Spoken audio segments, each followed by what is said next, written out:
diamond ring wearing, kiss stealing, woo, wheeling dealing, limousine riding, jet flying, son of a gun, and I'm having a hard time holding these alligators.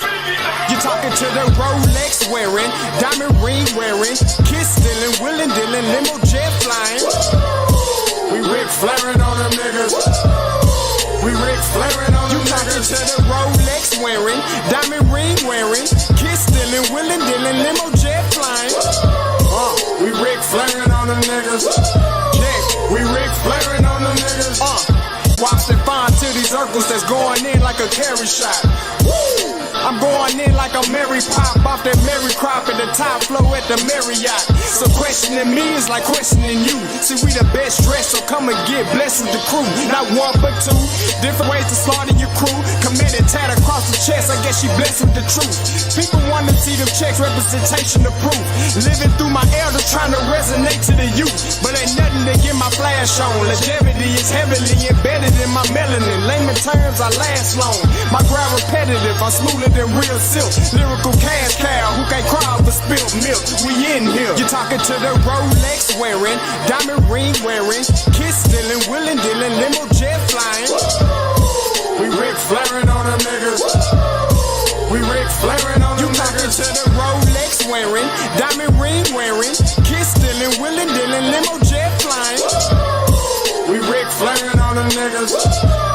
We Ric Flairin' on them niggas. This ain't no normal situation, this preparation with greatness. Industry full of fakeness, it's really up for the taking. See, life is what happened to you, more so how you take it. Don't get stripped of your knowledge and mentally leave you naked. I like to live otherwise. I'm sorry that I'm fresh to death. I put the polo and apologize. See, black son, we ain't nothing like them other guys. Quit to socialize, we organize, then we mobilize.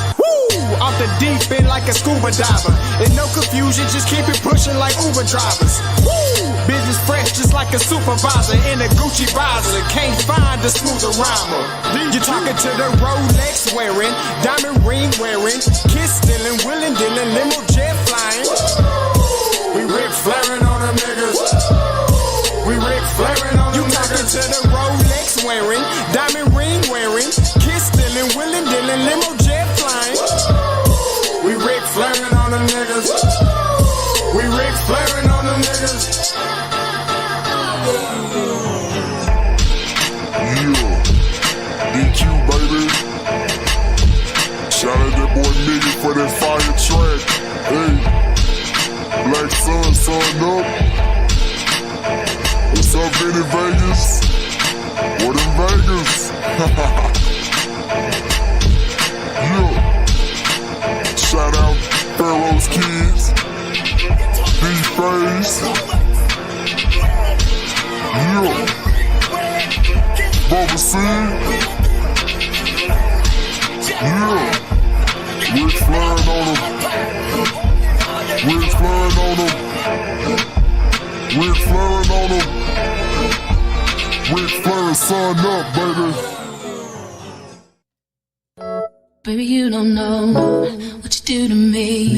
Between me and you, I feel like chemistry. I won't let no one come and take your place. Cause the love you give, it can't be replaced. See, no one else can do like you do. That's why I spend my life with you. I wanna please you in any way I can. I wanna share my world, don't you understand? Love is a one in a million. It goes on and on and on. You give all day long. Your love is a one in a million. It goes on and on and on. You give me a really good feeling all day long.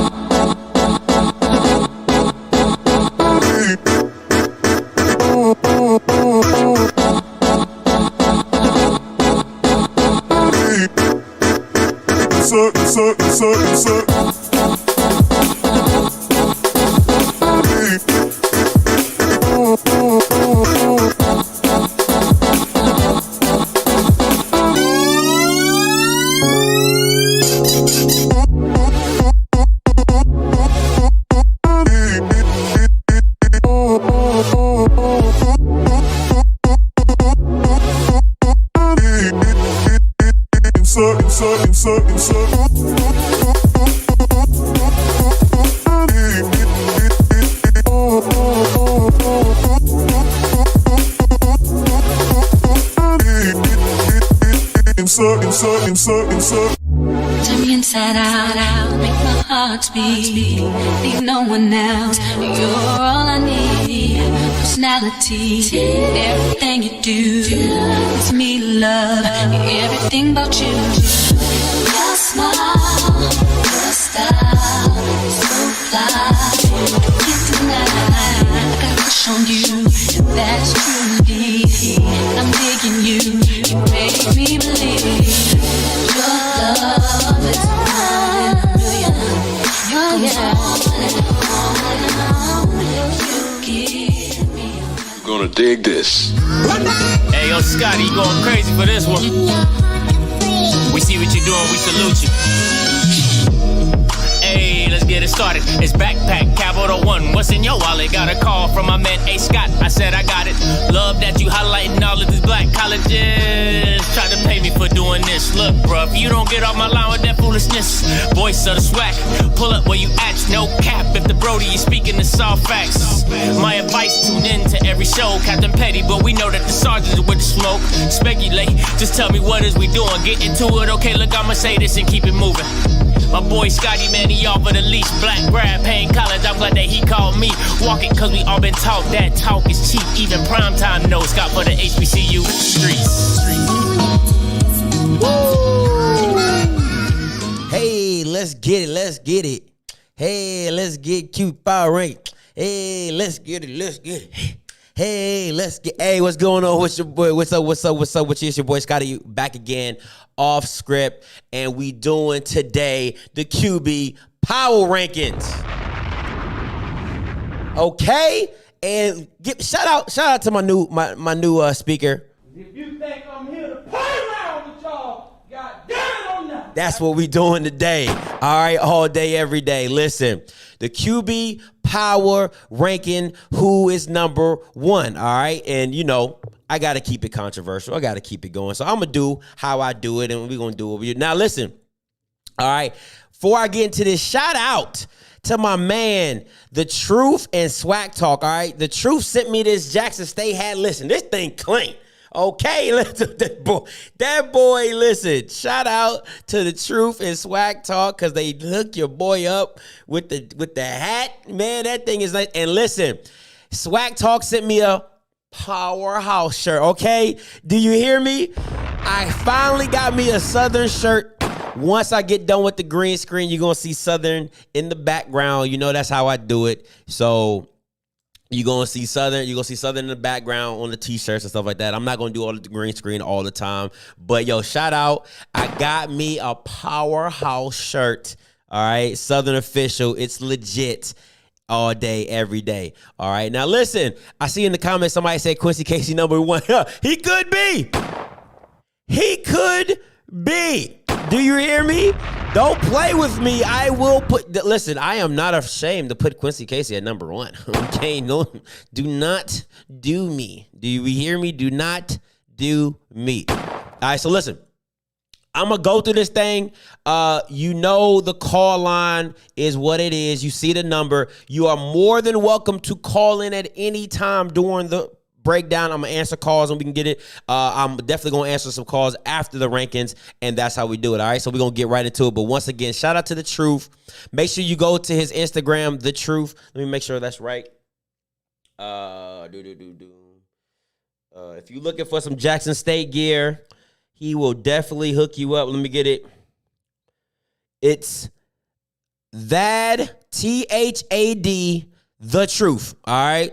That THAD, The Truth. All right. That's his Instagram handle. Make sure you go get you one of these. I'm telling you, this thing clean. I'm telling you. And it's like the fitted jank too in the back. It's the fitted jank. So you don't gotta like, oh man, I'm telling you, it's good. That's my man's right there, The Truth. In the chat right there. He just jumped in. That's the guy. Make sure you go follow his IG. Thad, The Truth. I'm telling you, man, listen, this thing is nice. All right, I love this hat. All right, let's get to this. Let's get to this power rankings. All right, let's get into the power rankings. And if you think I'm playing, if somebody says Quincy Casey should be number one, I'm telling you right now, I will put him there. If you guys keep messing with me, do not care. I will put him at number one. All right, it's not a game. All right. First up, All right, let's get into it. All right, let me get my music going. I gotta have some little, I gotta get some background music because that's just how I roll. Because I gotta set the mood. Oh shoot, did I lose it? I think I might have. Let me see. Surely did. All right, let me get some music going, guys, and I'm gonna be right. Let me see here. History.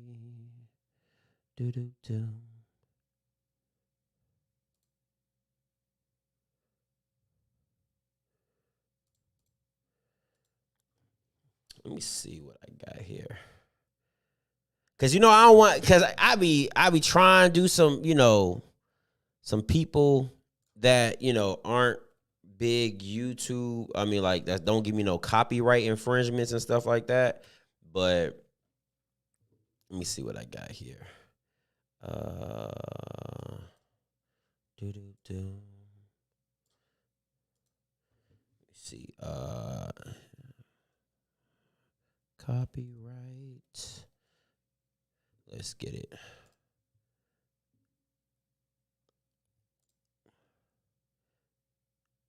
Surface, but I knew that you were worth it. Yeah. So I was patient. It's that easy. Yeah, it's that easy, Grandma. Wow. It's amazing. I brag to my niggas, Joe name. Hey, here we go. All right, QB Power Rankings. Somebody said Jalen Jones. Hey, let me know if y'all can hear me. If the music's too loud, I'll definitely turn it down a little bit more. All right, listen. All right, let's get into it, all right?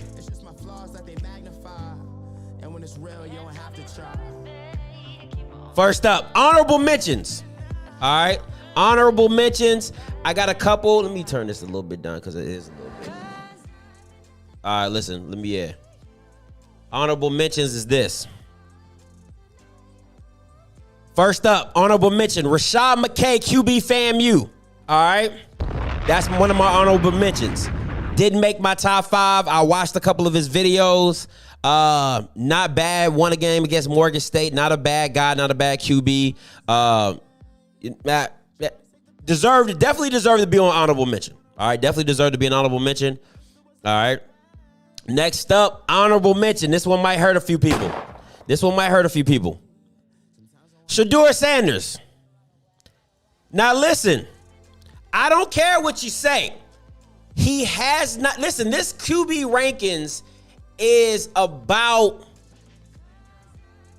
for me, all right? For me, I do what I do on the field. You gotta show me something on the field. He hasn't shown me anything on the field. Now, honorable mention is simply saying he was close to being at the bottom, but I couldn't put him above anybody that actually played on the field. That just wouldn't make sense to me. Okay? So honorable mention is Shedeur Sanders. Now remember, this QB rankings throughout the year is going to continuously get upgraded, continuously move, charted, and everything like that. But Shedeur Sanders comes in as an honorable mention. He has not done nada, all right? 0 to be top 5. All right? Let's get back into it. All right? Next one up. Number 5. All right? Now, this one was hard. I had to go 5A and 5B. Right? I don't know. If you don't know who this guy Jaylen Brown is, I'm telling you, you better get to know him. All right? Jaylen Brown is the starting quarterback at Texas Southern. Big arm kid, straight out of Texas, from Cedar Ridge, I believe. Good dude. Had him on the channel, did an interview. If you want to go check more about him, go watch the interview. And Ryan Nettles. Now, look, Ryan Nettles has always been my guy since last season when nobody had him doing anything. Nobody, red shirt, red shirt freshman, all type of stuff. I still was like, yo, that kid is something else. All right. Ryan Nettles comes in at number 5. He would have been higher if he would have been able to play the game against Alabama A&M and win it. He was not able to. That would have been a big time win, so he definitely would have been up there. But Jaylen Brown and Ryan Nettles, 5A, 5B. I really couldn't decide which one I wanted to go with, so I went with a double dose of both of them. So yeah, that's what it is. 5A, 5B. Let me make sure I'm looking at my phone. Okay, cool. Just to make sure nobody ain't called me. All right.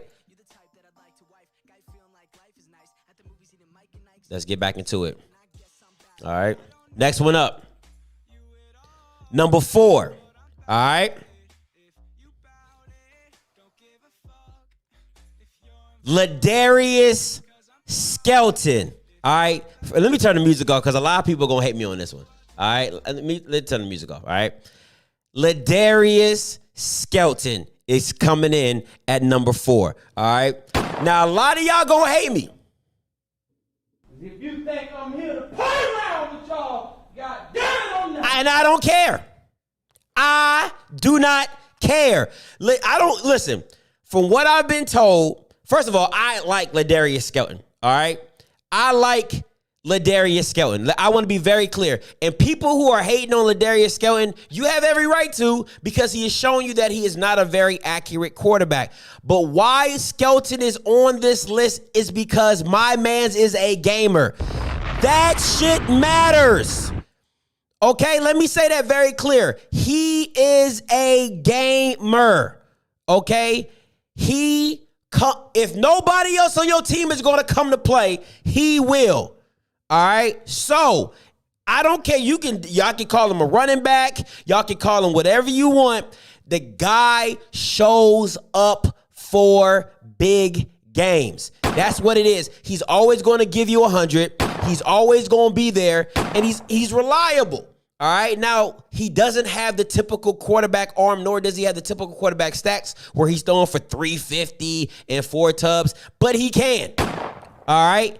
And if he gets comfortable, if Zach Grossi can get him and where he's supposed to be, and if what I'm hearing from Southern is that the man has really, really looked good throwing the ball, I'm telling the Swac right now, this ain't what you want. All right? This ain't what you want, because a lot of quarterbacks might get scared of Jackson State just because of their name or Alabama A&M. This guy right here, this Bama right here, he for the smoke. All right, he gonna play. The rest of them dudes I can't speak for, but you know Skelton gonna come to play every freaking down. I love it. I love his swagger. I love who he is. Ladarius Skelton, number 4. And if you got some problems with it, you can go ahead and call me on it. That's what it is. All right, Ladarius Skelton, number 4. Let's get back into it. Next up, number 3. All right. Y'all not going to like this one. Y'all not going to like this one.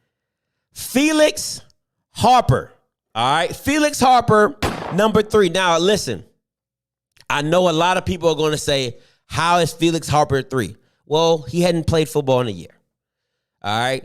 But the last time we saw him, he was doing damage.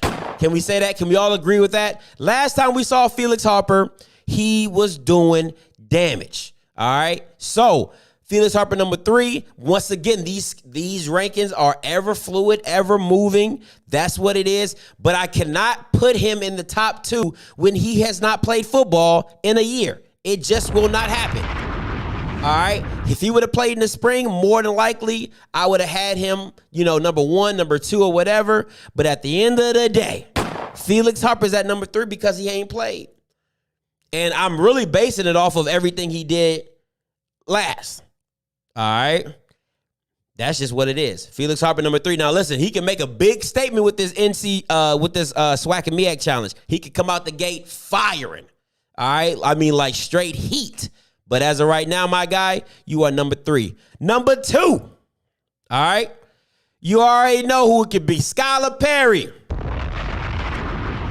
Now, listen, I have to respect Skylar Perry simply because he got his team to the Swac championship. Now, they lost a lot of people on the offensive side of the ball. So I don't know. I truly do not know what Skylar Perry is going to do, but I'm going to give him his respect now because he earned it. And the mere fact that y'all gave that man a 68 on my Swac ratings was disrespectful. All right? Pure disrespect. All right? So, Skylar Perry, number 2. And listen, do we have to say anything else about this number 1?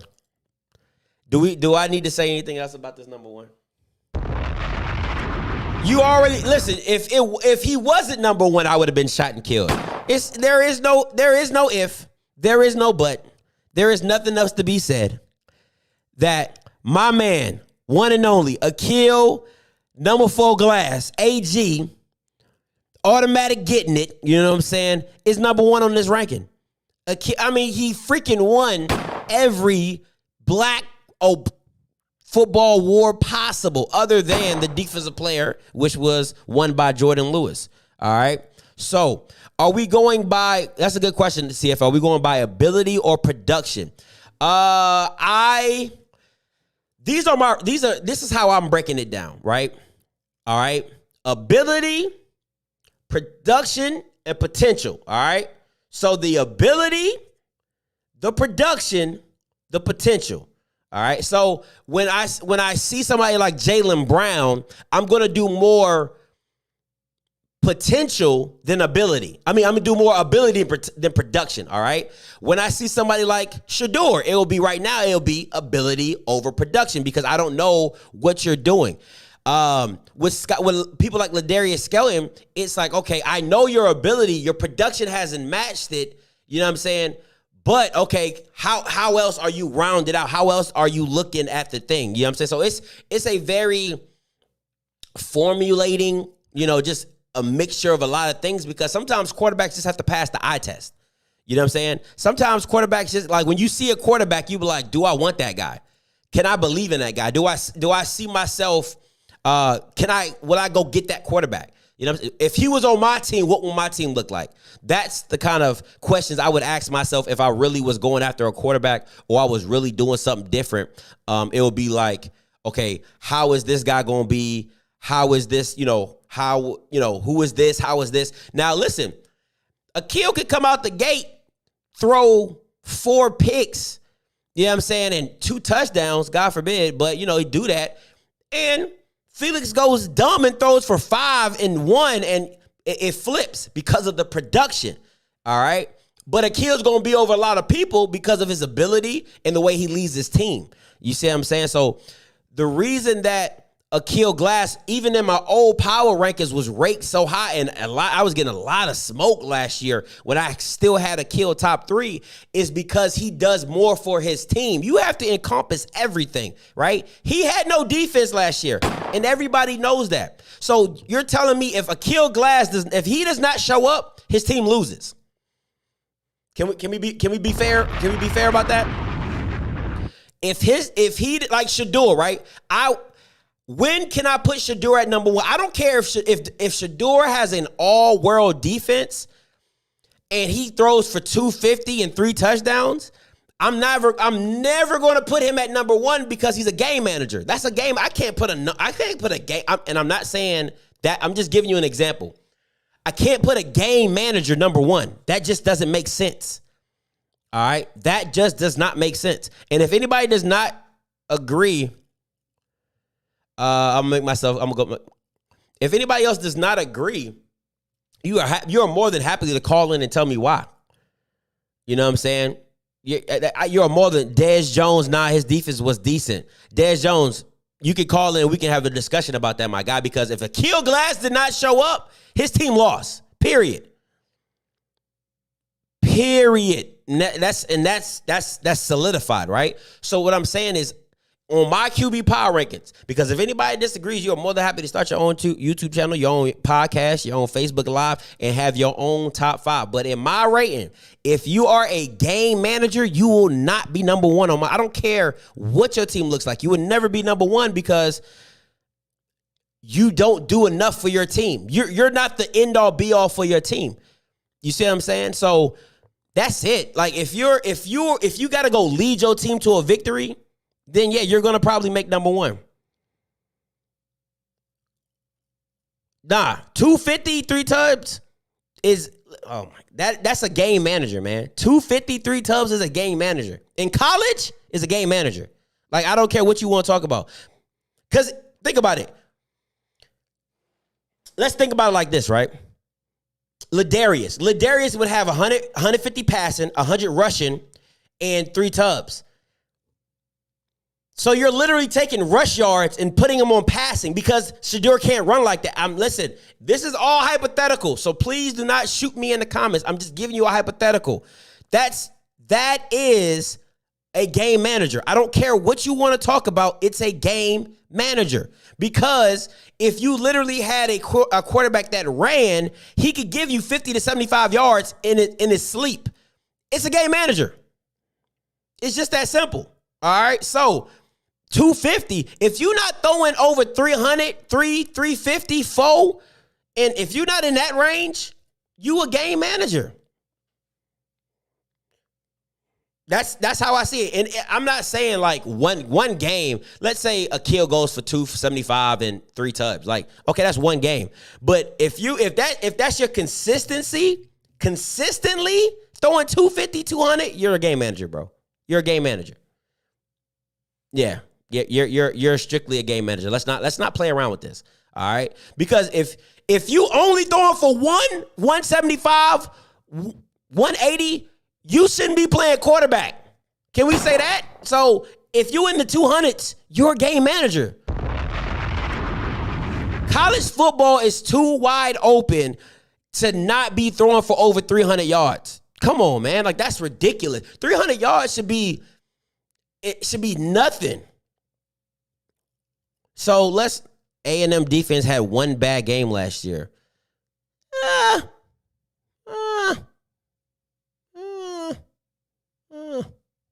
Yeah, but no, I can't agree with that. I gotta get this chat box up here. Let me get this chat box because y'all not about to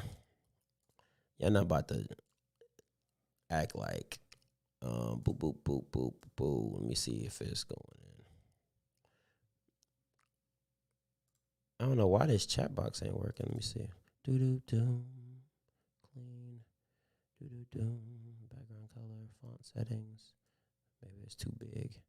Let me see. Done. The offensive scheme plays a part in that as well too. Yeah, if you're okay, so if your offensive scheme, but that makes my point, CFL. You're making my point. If your offensive scheme does not require you to throw the ball that much, then you're not going to be number one. You're not going to be number one. I'm not saying you won't be on here. I'm not saying that at all. I'm just saying you won't be number one. That's all I'm saying. It's just that simple for me. That's at the end of the day. So if you're not required to go, once again, nobody's saying if you throw 250 consistently 300 times, you can't be number 4. You can't be number 3. You just won't be my number 1. Because when I want a number 1 quarterback, I want a quarterback I can go say, win me a game. That's what I want. All right? And that's what so if you're 250 and 3 tubs and you're just playing within your scheme, like, you can see if a quarterback can go win you a game. All right? Let's be real. That's my thing. Akil Glass in the spring, he had to go win the games. You got to go win a game. You know what I'm saying? Like, hey, listen, if a quarterback's running game is not there, can that guy go win you a game? That's my whole premise. All right? That's my whole premise. You can still make the top 5, you just won't be number 1.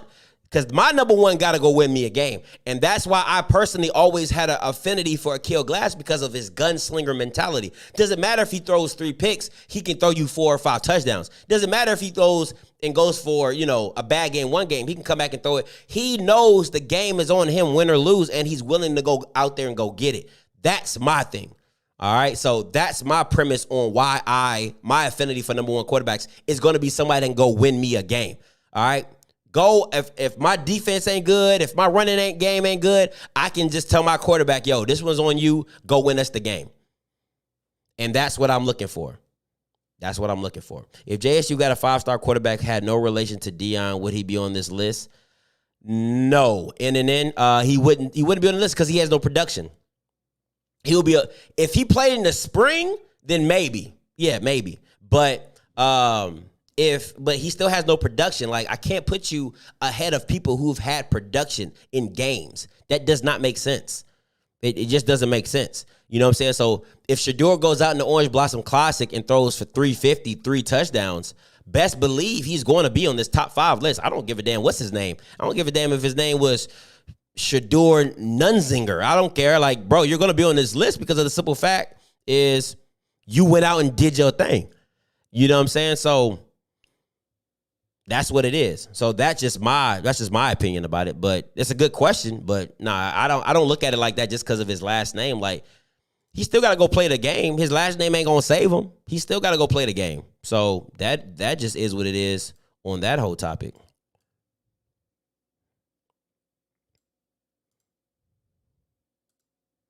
So that's just my thing. Easy as money. All right, listen. Let me go back. Let me see. Boop, boop, boop, boop, boop, boop, boop. All right, so listen. That was my top 5 quarterbacks. Hey, if you want to talk about it, we can. Call in numbers 516-259-9041, 516-259-9041, because I see a lot of people in the comments, but let's see if you really about that life and call in. All right, let's see if you really about that life to call in, because a lot of y'all be heavy in the comments, but won't call in, though. And when it's a live call-in show, make that make sense to me. Make that make sense to me. All right, so that's what I want to see, if you guys are really about that life to call in. Do-do-do. Do-do-do-do-do-do-do-do. Let me see here. Okay. Text color.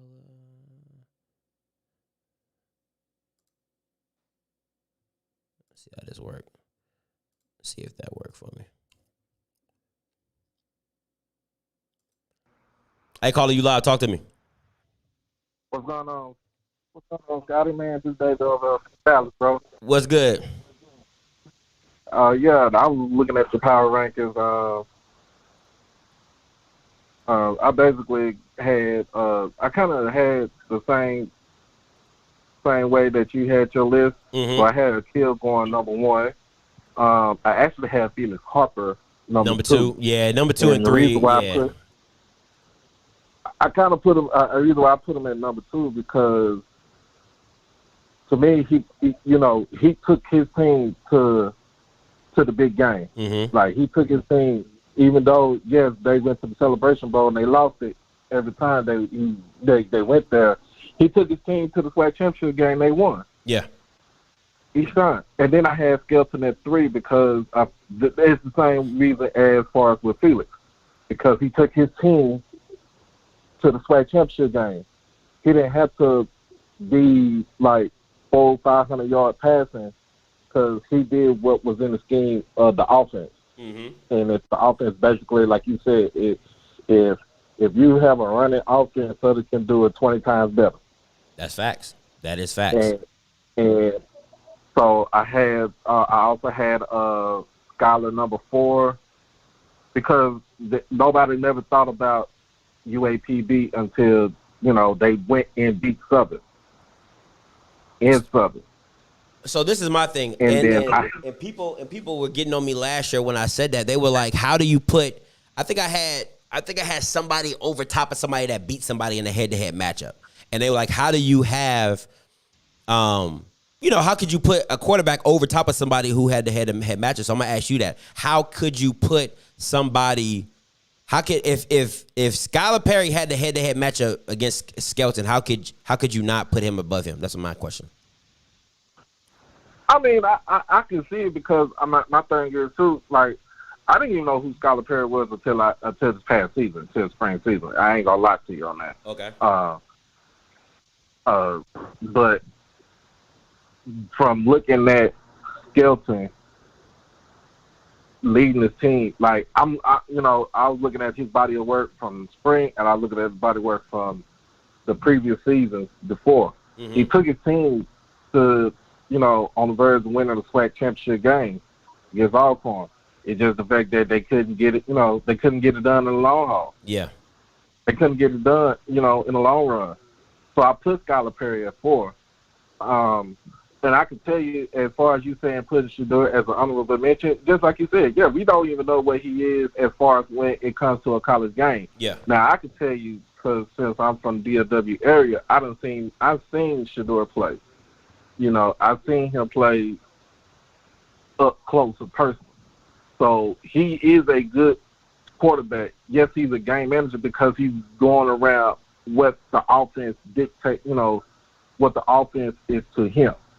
So, of course, you're going to dink and dunk. And then, yes, he does have a live arm to where he can actually throw the ball down the field and get you those long yards. But he's more, I'm throwing a screen, I'm going to throw this bubble, I'm going to throw this slip, I'm going to throw this drag. And occasionally, if he feels like he's being pressured in the pocket, he will run. He's not the fastest, but he will run to get you at least some sort of yard.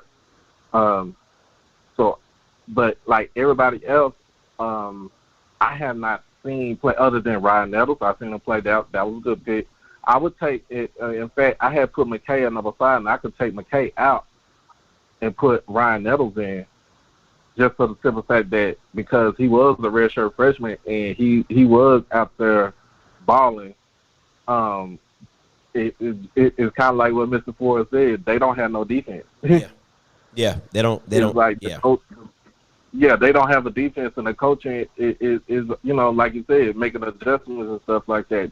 The head coach never made any kind of adjustment to what was going on when teams found out what Nettles was doing, and so I could do that, but I don't know. I've seen Jalen Brown play one time. That was against the one time they played against Southern. He was good. I can tell you that guy is good for him to be a freshman. Yeah, no, he has a live arm. His arm is legit. So run down your top 5 real quick. So you said number 1 was Akil, number 2 was who? Number 2 was Felix. Okay, number 3 was Skelton. Number 3, Skelton. Number 4 was Skylar. Yeah, number 4 was Skylar, and then I could take out McKay from Florida A&M, and I could put Ryan Nettles in at number 5. Okay, I would say the only thing I would say is I couldn't have Perry underneath Skelton, and this is probably gonna come back and bite me in the butt what I'm saying, because somebody's gonna say, "Oh my God, I remember when you said." In that head-to-head matchup, I feel like since the game was so big, it was such a pivotal game for both of them because Southern losing that game kept them out the SWAC championship, and Skylar Perry winning that game kind of catapulted them into into the spotlight. I have to give it to Skylar. You know what I'm saying? Like that's just me. That's just my view on it. And like you say, it's your view. I mean, and that's cool. You can flip flop between Skelton and Skylar though. You know what I'm saying? You can't flip flop between Skylar and Skelton because of the simple fact that, like you said, Skylar, he's a sophomore or junior or something like that. And, I think he might be going to a junior. I know Skelton's like a grad senior. Like he just graduated.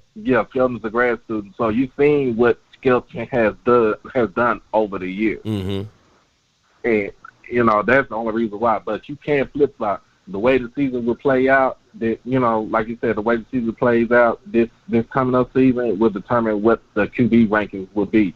Now, if I can see as far as the Orange Blossom Classic, as if Shedeur comes out and throws for like 350 and 4 tubs with no interception, and they dog the crap out of Florida A&M, then I would shoot him up into like maybe your top 5 or top 7, easily. Yeah. No, I agree. Especially if people feel FAMU's defense is supposed to be like it is, and if Shedeur comes out and just rips them, you got to put respect on that. You know what I'm saying? And that's another thing, the competition that they have to play, right? So if everybody thinks Alcorn's supposed to beat North Carolina Central, you know what I'm saying? This upcoming Saturday, in Felix throws for 303 touchdowns, and then Shedeur comes out and does the exact same thing, but against FAMU, you got to give Shedeur the head-to-head because of the competition. You see what I'm saying? Right. Like, of the competition that he went against. So that would be, you also have to throw that in there as well, weekly. You know what I'm saying? And that's why I like doing the power rankings weekly, because of that. You can base it off of, the competition they played that week, as well as, the stats they put up. So it is what it is. Yeah. So like I was telling you when I messaged you on Facebook the other day, I told you I was a realist. When it comes to football, I'm a realist. So what I see is what I'm gonna go out for right there. I'm not about to be the emotional fan. I'm not about to be that, I'm too old to be an emotional fan unless it comes to my Dallas Cowboys. Facts. But anyway. Facts. I'm emotional too. Yeah, I'm with you on that one. But yeah, I'm ready for this season to come up, ready for the season to start up. I'm ready to see how Alcorn does this weekend. I'm ready to see how, Jack State, my school, how we do next weekend. Yeah. I'm just ready for football to come back, period, bro. Facts. Big facts. Hey, appreciate the call, my guy. Thank you so much. Hey, see you next week. All right, man. Hey, listen, I would love, okay, that's what we'll do. I would love for people to call in and tell me your top 5. That's what I want to do. Like, tell me we already know who your number 1 is. It's going to be a Kill Glass. All right, everybody knows that, la-di-da to everybody. Make sure you call in. I want to hear everybody's top 5. I want to hear, if you got an opinion about this, I want to hear your top 5. Hey, caller, you loud, talk to me. Turn your background down. Yo, what's up, Scotty? What's good? What's your name? Where you calling from? This is DC, man. I'm calling from Birmingham, man. Talk to me. Yeah, man. I like your ranking, man. Mine is pretty similar to that, man. I'm a Nettles fan, Bama State fan, so it hurt me to see a Kill Glass up that high and my boy down there at 5. But it's all good, man. I know this thing runs in circles, man. So we'll get back. We'll get back. We'll get that back. Listen, if he would have been able to finish that game at the Magic City Classic, this could have been a different thing. That's all. I'm gonna leave it at that. It would have been a different. It would have definitely been a different ranking. I mean, it always is, man. It comes down to that game in October, man, to where we could show ourselves and they can show themselves, and sometimes it'll flip right there in October. So, I mean, I'm hoping that it happens this time, man. But I really respect what Glass did, man, and like I said, my rankings are really similar to yours, man. All right. I really can't fault anything on there. I just wish Nettles was higher, and I think he will be after this year. Okay. I mean, if we're being 100% honest, the only thing I would really, if you're talking about Nettles being higher, it would be over Skelton. You know what I'm saying? Like, so he'd be 4. You know what I'm saying? That would be where I would kind of change that up. So Skelton could be 5 and Nettles would be 4. Those would be the only kind of switch, because I really couldn't put Nettles above those other 3 because of their production is just too high. You know what I'm saying? Their production and the quality wins they have is just too high as well. So, but no, listen, I believe in Ryan Nettles, because when nobody else was believing in Ryan Nettles, I was believing in Ryan Nettles. So I've been a fan since his game back at Southern. So you could just see you could just see the potential. I remember. Yeah, you could just see the potential. I'm like, yo, y'all got something right here. You know what I'm saying? So if he can stay healthy, if they have some good receivers, yeah, they can definitely do some damage. Definitely, most definitely. And I also think it depends on offensive line play, man. We got a lot of guys back, and we got a pretty formidable line, so that's probably going to help Nettles out a lot this year. I'm hoping. Yeah, and that freshman, because remember, I had that all freshman line, like redshirt freshman, true freshman. If that line can grow together, they might be. Yeah. I can't put them on that Southern line just yet, but they could be up there. You know what I'm saying? So I believe that as a unit, I believe that there, but they just have to show it. So yes. I mean, you're right. Absolutely, because you got two beastly running backs with Ezra. You got 2 beastly running backs with Ezra and Ja'Cory Merritt, and I love Ja'Cory Merritt. People don't be talking about Ja'Cory, but Ja'Cory Merritt's a baller. So, but go ahead. That's a sleeper. Yeah. But hey, man. Yeah, man. Great. I love your show, man. This is Crawford Avenue, man. Just in case you were wondering, I come in all the time, but great show, man. I appreciate you, man. You keep doing what you're doing, and I'm gonna keep watching. Hey, appreciate it, man. And appreciate the call in. Yes, sir. Remember, I want to hear from y'all. Tell me your top 5. If I got something wrong, I want to hear your top 5 and where you think you should be. All right. Oh, I just clicked on him. I thought he was going to come on. All right. So listen, I would love to hear you guys' top 5. I got a lot of opinions in the comments. Go ahead and call in 516-259-9041, 516-259-9041. I want to hear from y'all. Let me hear y'all top 5 quarterbacks. I already know who's going to be number 1. Unless you're an Alcorn fan, it might be something different. But other than that, I know who's going to be number 1. What's up, Blake? Talk to me. Man, I just want to know what did they put in the cake batter? Man. What's in the mix? You know, I do like your ranking, and I appreciate the show.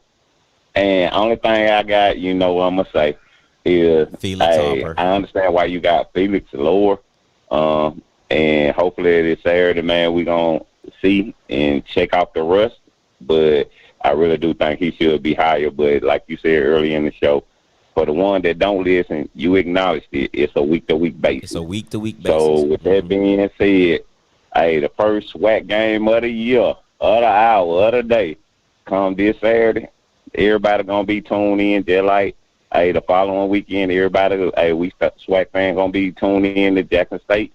And, you know, FAMU, it's just like you said. Shadur, if he come out and he have a good game against FAMU, it's either going to show two things, that he's where he needs to be, and or FAMU defense ain't what it's advertised. What they think it is. Yeah. Say that again. No, it's not what is advertised. Bingo. And so with that being said, like I'm just like the other fans, you know. I call in just because, man, you the only thing we got popping right now, you know. So, I ain't gonna say right now, but, like, you make it entertaining for the SWAC, you know. It's something, you gave us something throughout the year. But we so excited to see what's coming. We're going to be watching everybody game, and based on, you know, the hype. Yeah. Not just your show, it's all the SWAC shows, and you all collaborate in the background. But everybody ranking, you know, what everybody feel like the ranking is going to be or should be, everybody's going to watch. And, man, hey, thank you for, you know, you just doing what you've been doing. And for the other guys that been doing it, too, thank y'all, too, because y'all have been our, like, entertainment and saving grace and giving us something to, you know, do and to call in and express ourselves and, you know, and come up with topics to talk about it. Mm-hmm. I appreciate that, Blake. And this one's going to be a little difficult, right? Because if Felix goes out and dogs it in the first week, I wouldn't come back and do a QB rankings for that week because he'll be the only one that's played. So everybody else is kind of living off legacy and you know, so the season get going. Yeah, you know what I'm saying? So I'm going to combine that week 0 with week 1, and then I'm gonna come out with that. I'm gonna come out with that next week power rankings on week 2, and then that's when because everybody gonna have some stats. Everybody gonna been playing by then, and then we really gonna see where everybody stacks up and things like that. So that's how I'm gonna do it. But if Felix comes out and does what he does, I'm definitely going. You know, we gonna definitely talk about it. And also, while I got you on here, Blake, and if y'all don't know this, who that nigga on that boy, you. Mister, get it right now. Get it right. If you're going to say get it right, this Mister, who that nigga on that mad. You know what I'm saying? So we definitely going to have a live show on the Deion Sanders documentary that's coming up this Sunday. So after the SWAC and MEAC challenge, make sure y'all tune in on Sunday. I'm definitely we're going to break that. We're going to have a discussion about the series and all that he got coming out. So it's going to be fun. It's going to be a fun week.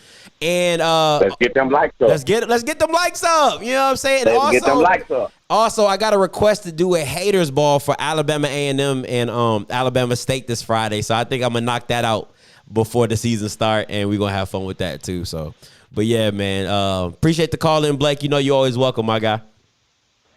Hey, as always, been a pleasure. Hey, y'all have a good one. Go Braves. Hey, go SWAC, baby. HBCU, baby. All right, appreciate and we out. Oh man, yeah. So, a couple announcements I wanted to make. I'm definitely debating on if I'm doing a haters ball this Friday, the last hater ball for before the season starts. I might do a hater ball during the week. I don't know. I might do one. But it's going to be Alabama A&M, Alabama State. I got a request from a subscriber. So I think I'm going to pull that out. Also, Sunday, I'm going to have a live show on the Deion Sanders documentary. So we're gonna have a review on that. Kind of like how they do for Hard Knocks, but we're going to have a review on that. What else? I had another question on here. Let me see. Amari Jackson said, who you think is the greatest quarterback in college football history? Oh, I'm gonna have to think about that one while I take this call. Hey, caller, you live? Talk to me.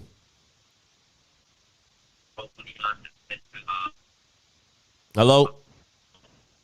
I can't hear you. Say it again. Hello? I said it has. You're breaking up. Hello? Yeah, now I can hear you. Yeah, you hear me? I took y'all speaker. Yeah. Yeah, what's up? So this Malachi calling for Texas. Go ahead and introduce my name. So, I'm going to give you my top 5. Also, do a haters ball, but do Alabama A&M. Just by themselves? I know FAMU, JSU, and everybody else, they're going to call in hating. I might just do an Alabama A&M haters ball. I might do that. You should. I might do that. You might as well look. Go ahead and do it because you're going to get more calls. So let me go ahead and give you my top 5. So number 1, I value Kill Glass at number 1. Mm-hmm. Number two,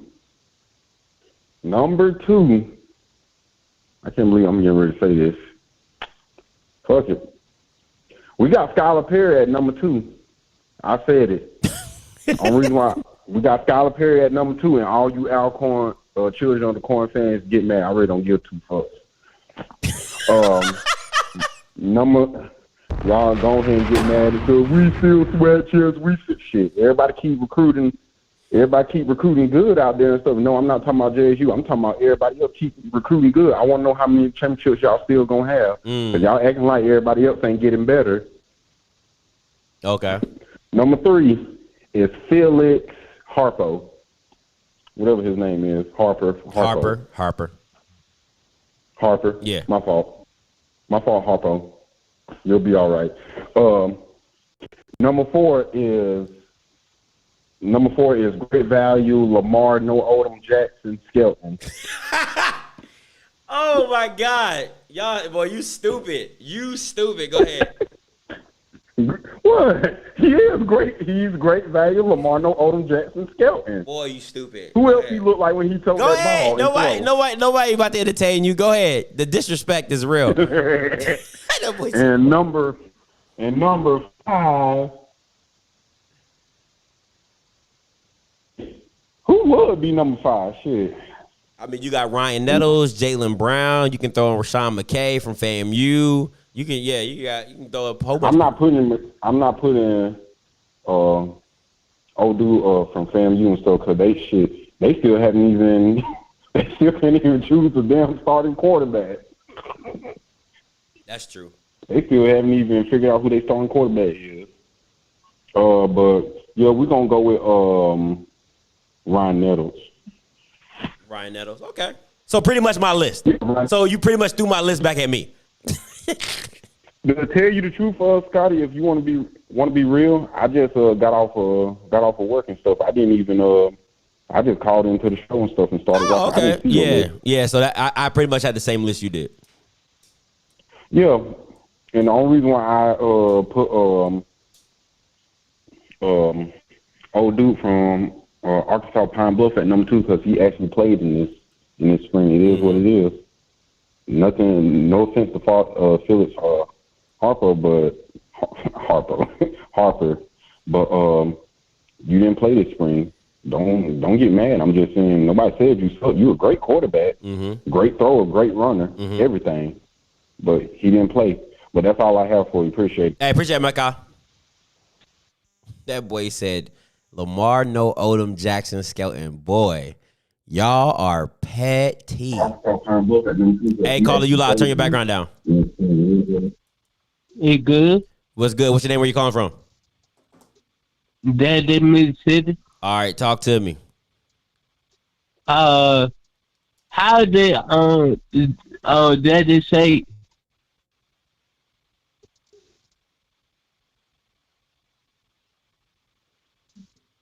Hello? I got no. Hello? Yeah, what'd you say? How Daddy say number 4? I cannot understand anything you're saying right now. You got to enunciate, my guy. Okay. I got what about number 4? Who at number 4? Dion. So Shador, you got Shador at number 4? Uh-huh.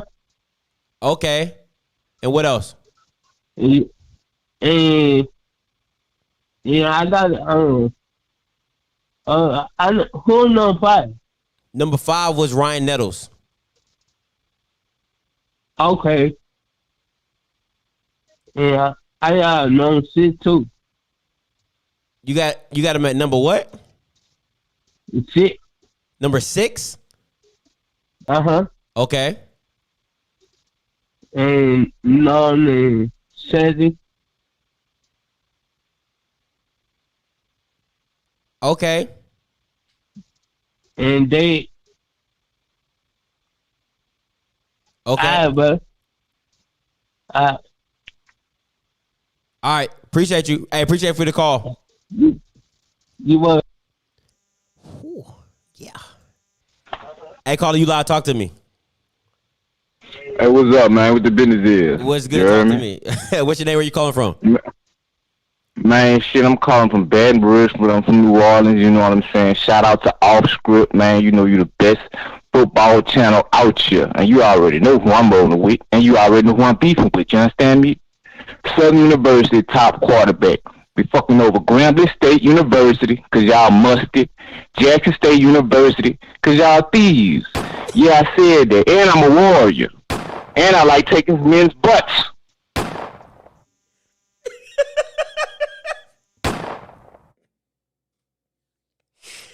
Oh man, listen. If I was a Southern fan, I wouldn't be on his bandwagon. That's all I'm saying. Listen, I don't know if I'm going to Baton Rouge if that was what they doing down in Baton Rouge. Listen, if you a booty warrior, that's your prerogative. All right, that is your prerogative. I'm not here to judge. I'm just not going to Baton Rouge. Just not going to Baton Rouge. Just saying. Listen, he said, I likes you and I want, hey, Rube, listen, if that's what y'all doing down in Baton Rouge, I'm gonna have to cancel that Boombox Classic invite. That's all I'm saying. Listen. The reason I follow the rules is because I'm not prison. Listen, I'm not a prison guy. Listen, I'm not a prison guy. Let's just call it what it is. So if that's what y'all doing down in Baton Rouge, I'm good. I'm good. You can just, yeah. If that's what y'all doing down in Baton Hey, caller, hey, Mr. Ford, talk to me. You live. Classic invite. That's all I'm saying. Listen, I'm not, listen. Hey, Mr. Ford, you live. Talk to me. Rules is because I'm not prison. Listen, I'm not a prison guy. Listen. Mr. Ford, 7145, Mr. Ford. I'm good.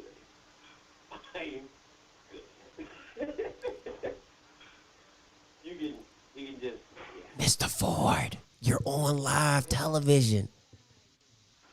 Hey, caller, hey, Mr. Ford, talk to me. You live.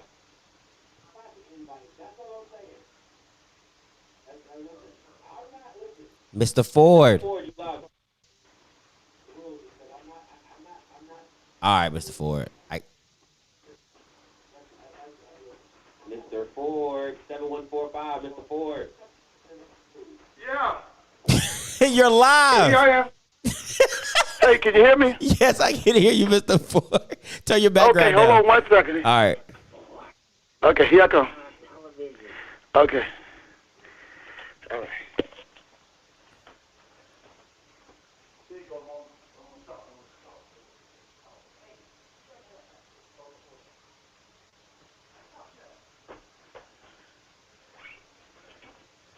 Okay, sorry about that, Scotty. Can you hear me? Yeah, I'm good, Mr. Ford. Talk to me. Okay, God, this was a hard assignment, man. Before I get started, let me just say this, man. These people didn't make my list, but I'm just gonna tell y'all. Quarterback has been upgraded in the Swac, okay? That's facts.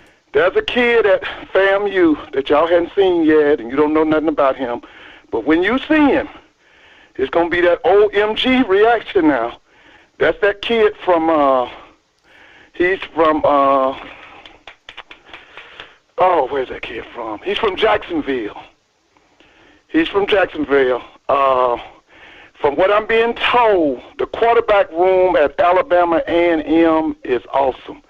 Now, everybody I've talked to says that, somebody said I done fell asleep. No, I was trying to do two things, guys. I'm sorry about that.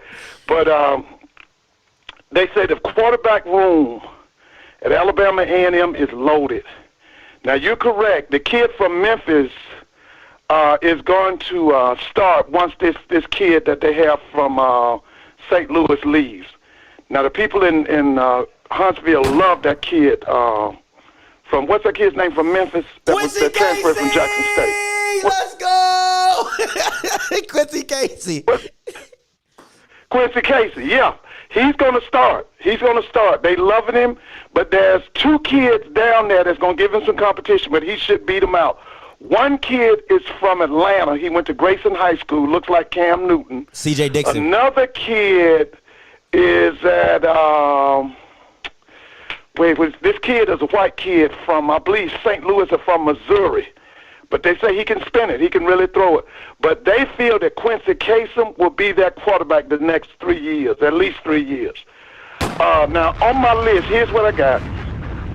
You know I love that Glass kid. Another thing I like about that Glass kid, you know, he's an engineering major. You know, I like that. That's one thing I like about quarterbacks. When they're smart and they're doing the right thing and they lead the team. To me, if your quarterback isn't leading your team correctly, that's why you was talking the other night about that kid that left Florida A&M, Holcomb. Mm-hmm. If Holcomb was doing what they say he was doing, not going to class and all that, baby, Fam is not going to miss him. He's going to miss FAMU. Mm-hmm. Okay, because he had a great opportunity to be down there with what's going on in Florida A&M right now. Because, baby, they building a monster down there.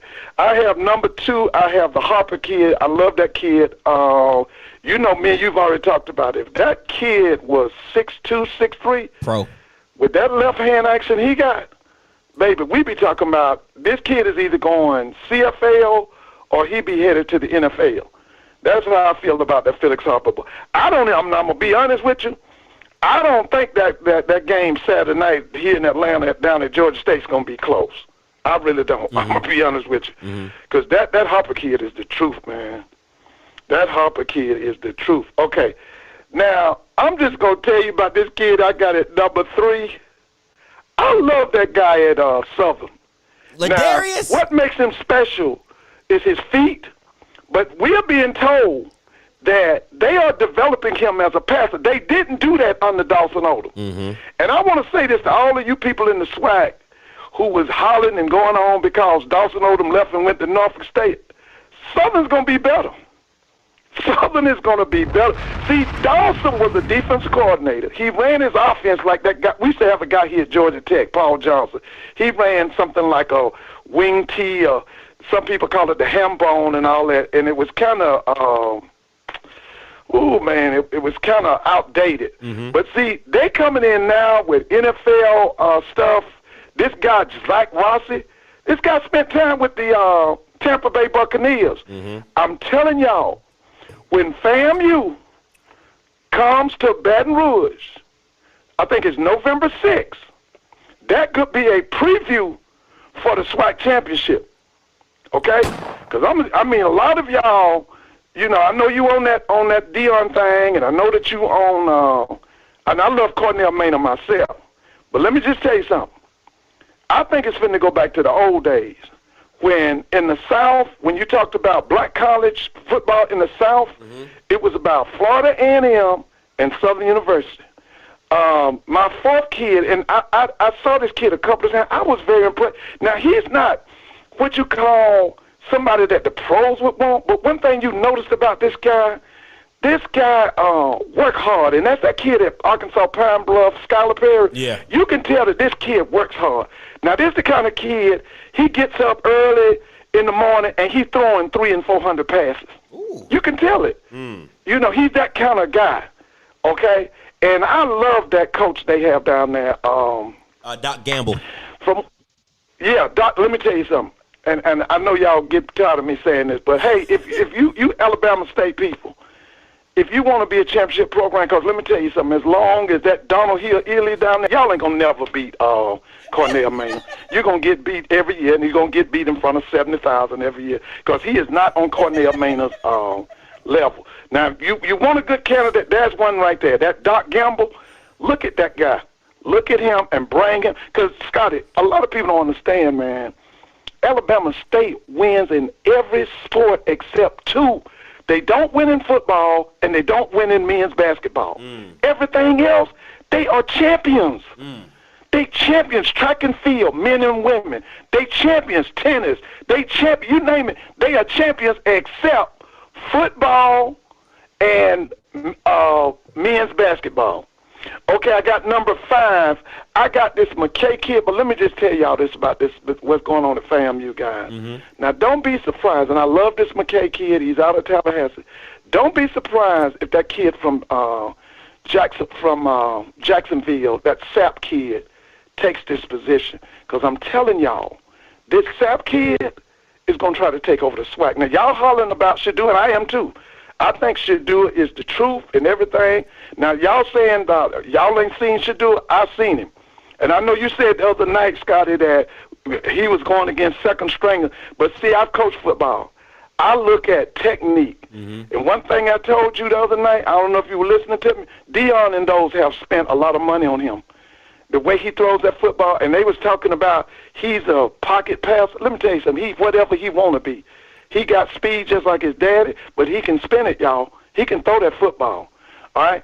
So I just want you to know now, don't be surprised when you see this Sap kid at Florida A&M. Don't be surprised about that kid, man. That kid is super, man. All right, Scotty, you didn't have any questions or anything, did you? No. I'm going to see if somebody got some questions.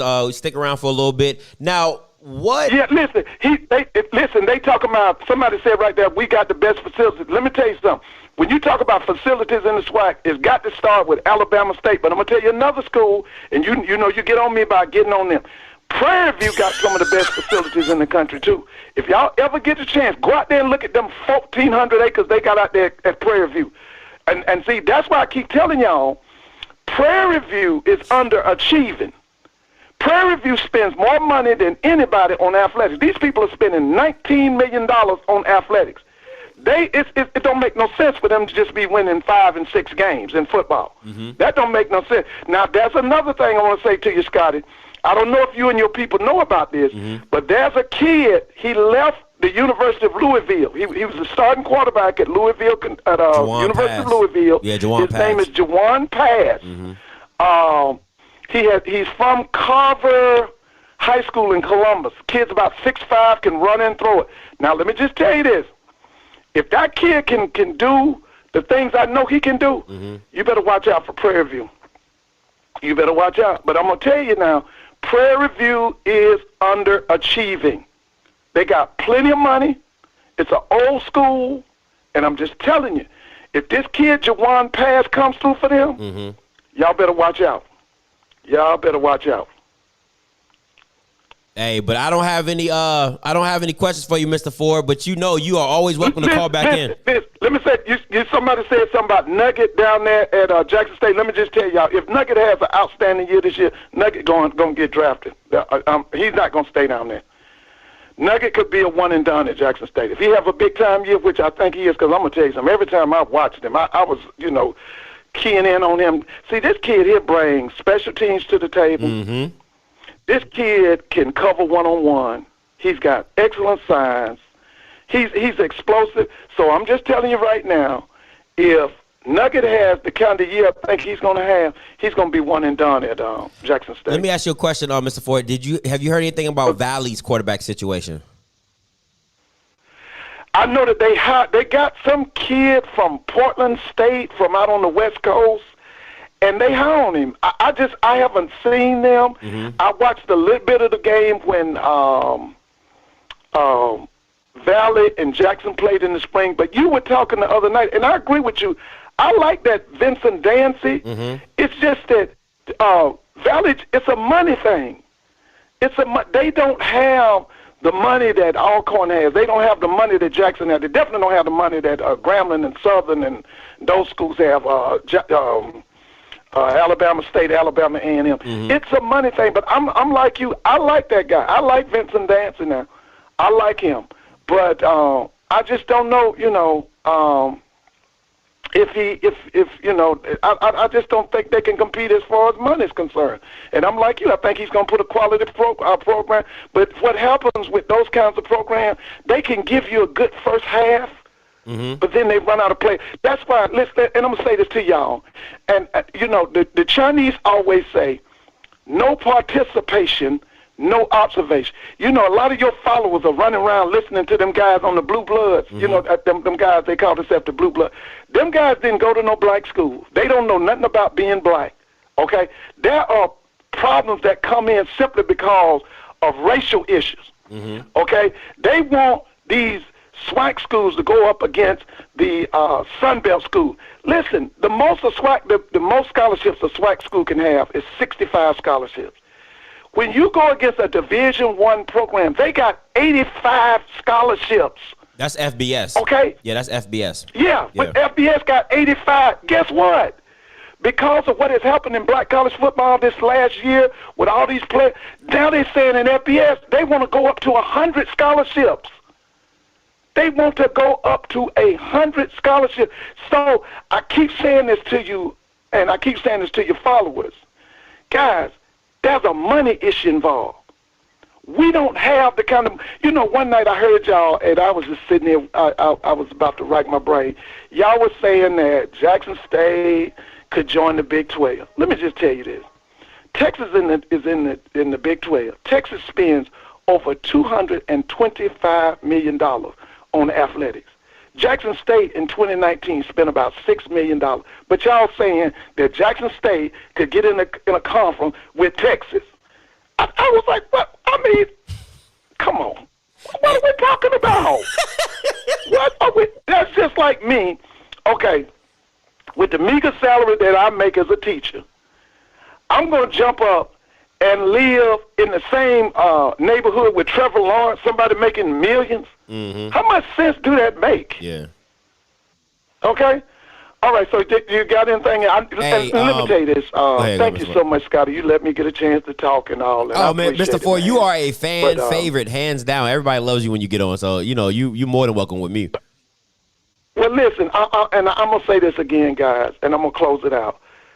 This 2021 season, this is going to be a historic season, guys. I'm telling y'all, the last time that we got this kind of attention from the American public was with Steve McNair back in the 90s. Before that, it was back in the 70s when we had people like Doug Williams, and I could give you names, when we had those kinds of players, Walter Payton, Doom Brazil, those kind of guys. But, guys, let me just tell you something. Everybody, I'm talking about white, black, Latino, everybody is talking about this FAMU versus Tennessee State game in Miami. Now, here in Atlanta, guys, we're hoping, but there's a chance that this Alcorn versus North Carolina Central game, it could be a sellout. That's how high the interest is around the country. So that's what I'm going to end on by saying, guys, look forward to a great season. And I'm so happy that Deion Sanders is at Jackson State. Y'all have a good night, okay? All right, Mr. Ford, always. Thank you so much. All right. Bye-bye. Bye-bye. You already know who that was, the legend, the man, the myth. Mr. Ford, all day, every day, dropping them bars, dropping them facts.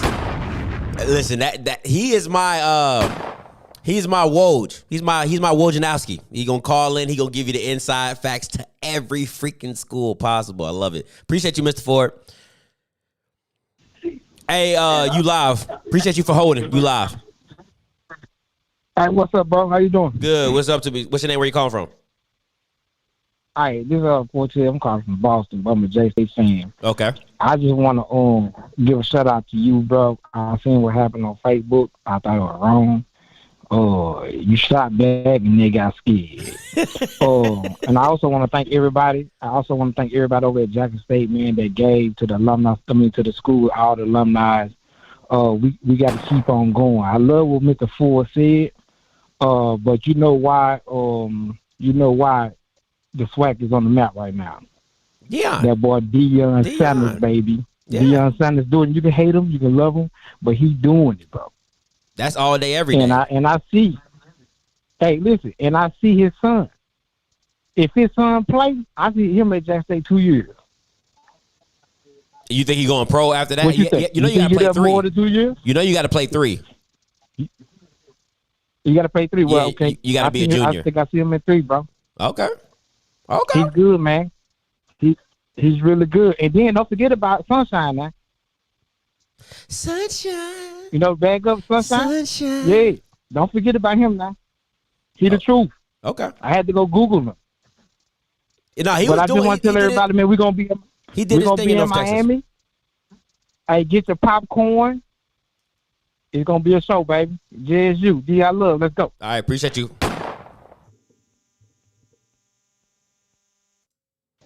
Hey, caller, you live. Talk to me.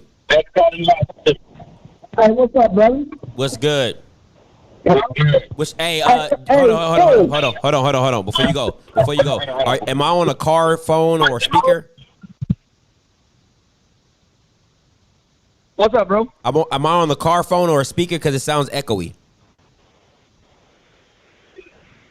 How about now? Does it sound better? Yeah. Okay, much better. Go ahead. Oh, no, I was calling in. Man, I wish I could have got a chance to pick Mr. Ford's brain, man. That man, he hit a lick, man, when he started talking about the money issue and the scholarship issue, bro. I'm retired military. I live out here in Texas, man. And the Deion Sanders effect hit all the way into a little small city called Killeen. Oh, yeah, Fort Hood. Talk to me.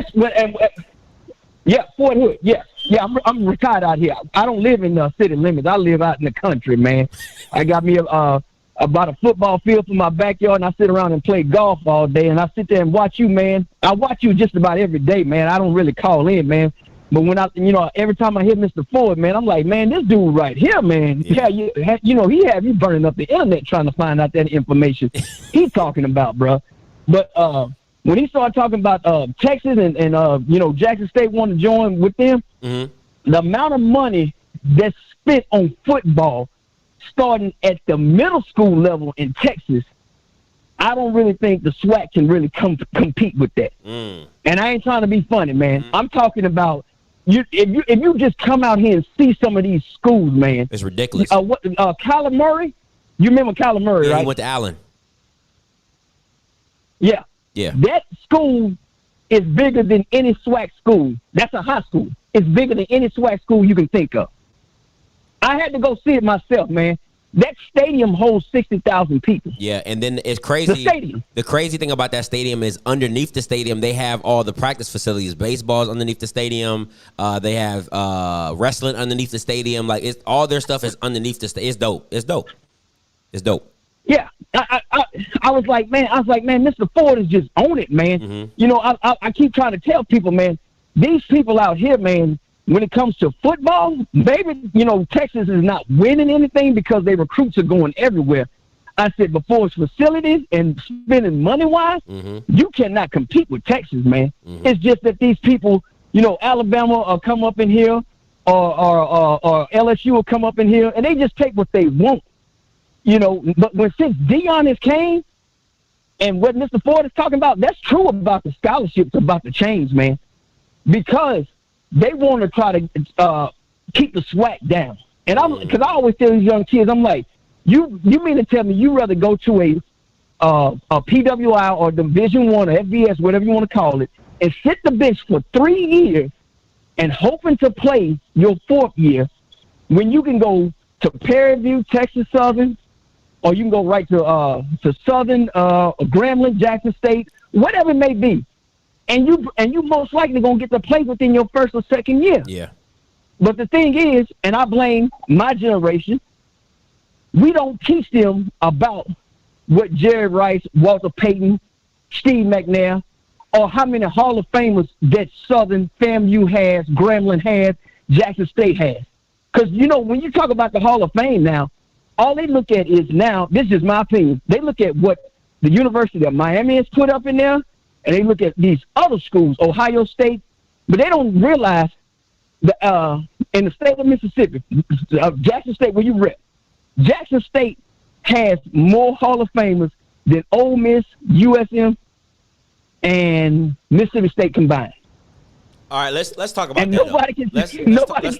Nobody knows that. But let's that talk about that. Football. But let's be honest though. Like let's keep it a whole 100 because you're talking about two different eras, right? You're talking about you got the I think it's called the Z generation, and then you got the millennials and all that type of stuff. This Z generation, any kid born in 2000 and over, they don't care about. A lot of them don't care about history. They want the glamour. They want the likes. They want the views. They want the follows. They want the notoriety that comes with going to these big schools. You see what I'm saying? When you're doing a hat pick and you have Oregon, UM, and let's say Ohio State on the table, it hits different for them. That's success for them. You know what I'm saying? So it's the thing that makes Jackson State and HBCUs, they have to become cool. That's the thing and that's why I stand on this by saying you need celebrity coaches to change the brand of the school, because Texas, USC, they're already viewed as cool. Like that's the standard. But HBCUs are looked at as less than. So it feels as though if I go there, I'm less than. You know what I'm saying? Like, even though it's Division I, it still felt as less than. So you need the notoriety that a Dion brings to make it cool to go to Jackson State. Y'all in the old generation are stuck on history. These new kids don't care about the history. They don't even know who Walter Payton is, probably. You see what I'm saying? So and I don't mean to cut y'all, brother, but you may be right. But that's where I said, listen to what I said. I said, my generation, we failed them. Mm-hmm. That's where I'm coming from. Mm-hmm. I'm saying we failed them. Because in 1993, when I graduated, if you did not want to go to Jackson State, Southern, or Grambling, something was wrong with you. But what happened was the money started going under the table. Big time. Big time. Mm-hmm. That money started going under the table. And once that money, when you talk about cool, what was cool was them PWIs was able to sit there and have that money flip 4 or 5 times and get these kids' parents up out of those substandard housing that they was living in. Or not all of them. I'm not saying every single body, but a lot of that money had a lot to do with it. Mm-hmm. Why do you think right now, once one school in California said, hey, we're going to pay them, it opened up the floodgates for everybody. Mm-hmm. And it did not happen until Deion Sanders became the coach of Jackson State. But that's because now it's not about, and this is what I tell people, and I keep trying to tell people, it's no disrespect to no HBCUs, but Deion's brand is bigger than Jackson State. That's what I'm trying to get. People want to say, oh, you add Deion with Jackson State. You add Deion to freaking Valley. Anywhere. It would have blew up. It would have blown up. It doesn't matter what you add Deion to. He is a multiplier. So my thing was simply this, is that you have to get out that mindset of, oh, we are this, oh, we are that. No, you're only that to people who know what you are and people who respect that history and that culture and who grew up in it. A lot of kids, they don't care about that. They want what they want. And if Ole Miss, if Mississippi State, if like that, when I heard Dak Prescott went to Mississippi State, I'm like, bro, like, you know, and I didn't know about a lot of HBCUs at the time, but I'm thinking like, bro, you're a half black, half white. Like, why didn't you go to an HBCU in Mississippi? You know what I'm saying? Like that's my mindset, but neither here nor there. But all I'm saying is that going forward, you have to change the narrative of making HBCU schools cool again. Like when they were all over television, like they were all over the Cosbys, all over, different world. BT on Saturday night used to have the Jackson State playing somebody game every Saturday night, and they showed the halftime, the full entirety halftime. I know what you're talking about, brother. So I was there. It's all those things. Yeah. I agree. I agree with you. Yeah. I'm with you, brother. But what I think we saying the same thing, but we just saying it two different ways. My thing is, I look at the history of it, and I'm like, it was cool. Like I said, folks, man, if you didn't have a cross-color shirt, man, with Jackson State or with the Southern logo on it, going to school back in the early 90s, man, you wasn't cool then. But it was cool to just about everybody in the United States. But like I said, man, that money issue, and I get on to alumni all the time. I'm like, look, man, if you can't donate $2,500 in a year to your HBCU, something wrong with you. And that's just me. Just $2,500. Because the PWIs, they getting stupid boosters. It's a guy here in Texas, Red. I think his name is Red something. That dude, he gives. When Charlie Strong was hired, he almost took his $80 million back. He doesn't give a damn about the $80 million, but he didn't want Charlie Strong to be the head coach of Texas. He's talking about he could have been an assistant. And I said, y'all are never gonna win anything as long as y'all got boosters like that. But they got boosters like that. Yeah. They don't care. Yeah. HBCU, like I said, man, and you do your show every week.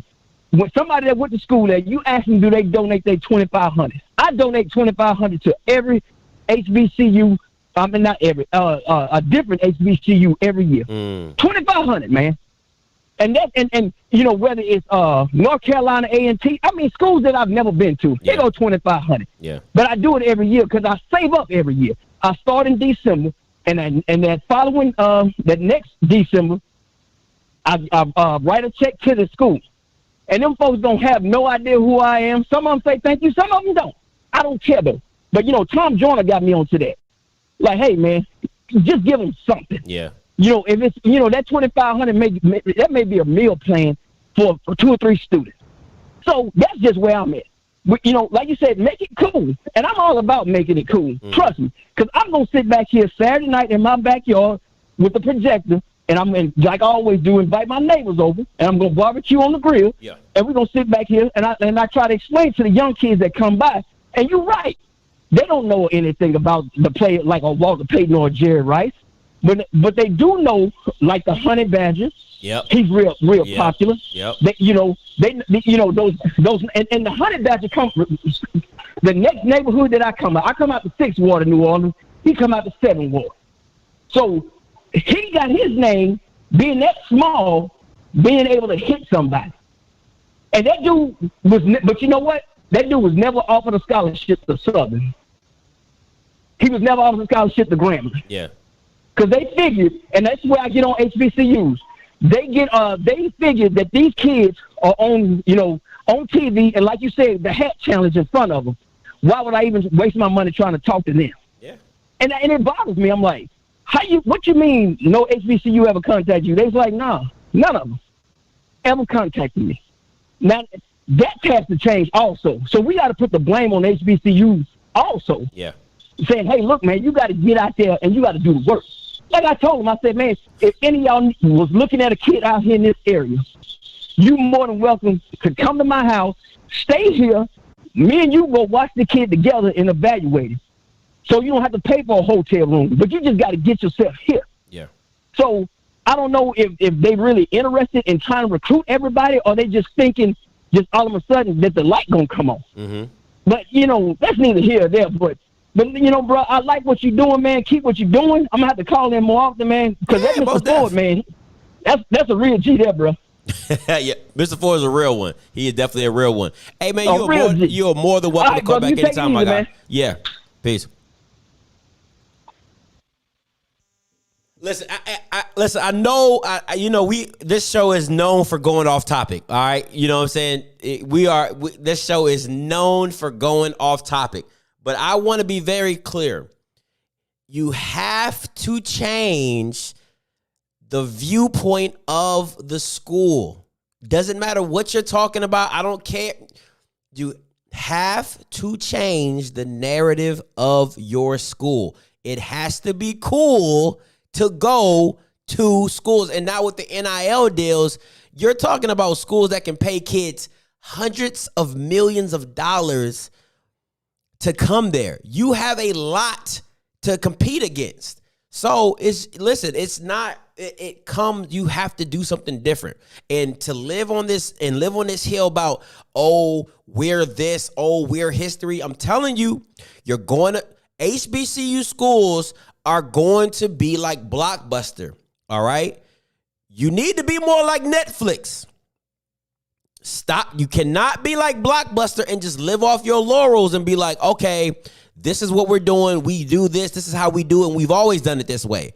Okay, you're going to always do it this way and go right into oblivion, all right? So I'm not saying, and this is what you guys love to talk about, oh, it's not about getting those white dollars. Oh, it's not about white is right. I'm not talking about that. I'm just saying you got to do something different to get more, to get better, to do something that's going to elevate your schools. I'm not saying overnight you're going to become Ole Miss. No. I'm not saying overnight you're going to become North Dakota State. No. But you guys are so content on being content. Like, that's the thing that kills me. When people call in and they try to dog me out because I ain't got no SWAC hours and you don't know the culture and you don't know this and you don't know the bands. It's not about knowing. Does anybody else know it? That's the kicker. You coming hard at me. Does anybody else know it? Does anybody else care enough to know it? Does anybody else care enough to go there? So let's not act like. That's all I'm saying. Let's not act like you guys are. It's a perfect world. You have to do something different. And I know financially, that's all is going to come back to finances. Scotty, we can't do this because of finance. Oh, we can't do this because we don't get this. Oh, we can't do this because we get this. Okay, that's all I'm gonna say. It's just okay. Because I ain't a money guru. So listen, that's all I'm gonna say. Care enough to go there. Hey, caller, you loud. Talk to me. So, hello? Yeah, you loud. Talk to me. Yeah, Stuart here in Maryland. Talk to me. I see, let's partner. I see the real problem in the historical black college as far as getting talent and stuff. It's not really even the athlete, and it's not even the white coach that shows up at your door.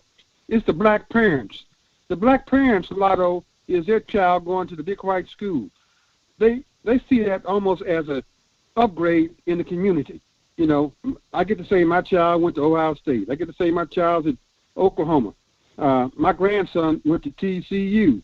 He sat on the bench for 4 years. Yet still, mom and dad was glad to have him sit on the bench while they gave them a free ticket that was behind the band, behind the scoreboard almost.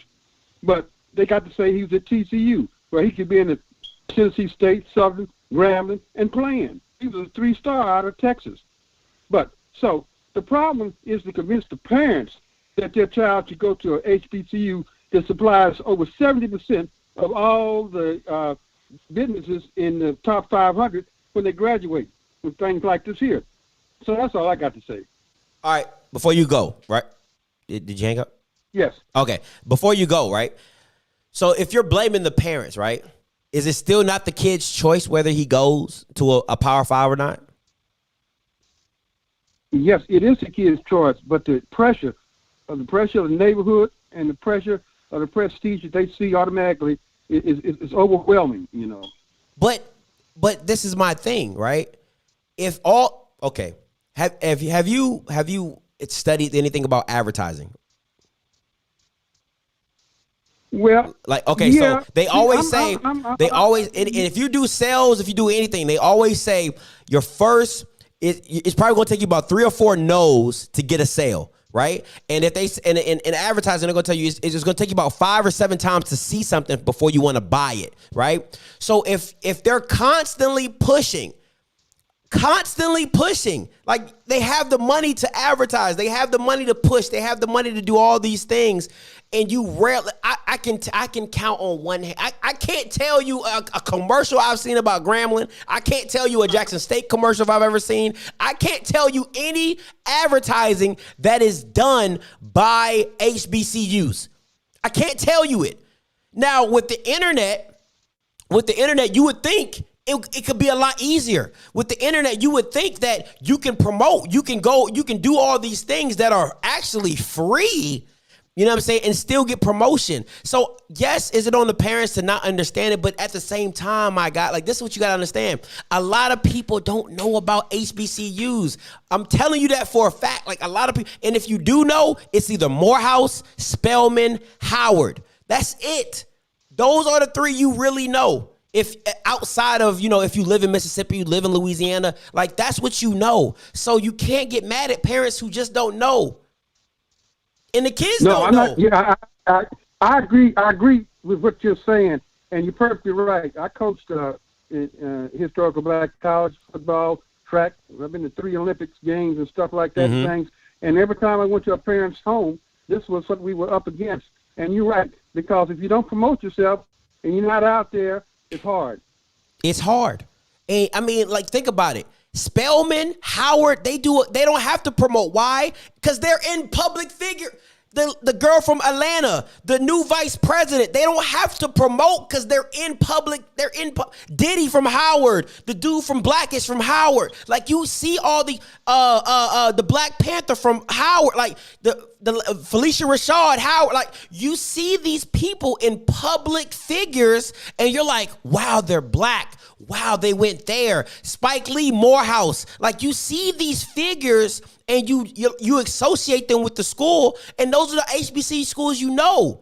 That's what because they're always out there. So Grambling, Tennessee State, they have to do better jobs of putting their alumni or whomever is in a high power position or something to promote. You gotta promote. Like Dominique Rodgers-Cromartie, he's probably doing a lot of stuff for Tennessee State now that Eddie George is there. You know what I'm saying? Like, probably giving back, going, doing things like, it's a lot of things kids can do that, I mean, a lot of people that alumni can do to give back to the school. It doesn't always have to be money.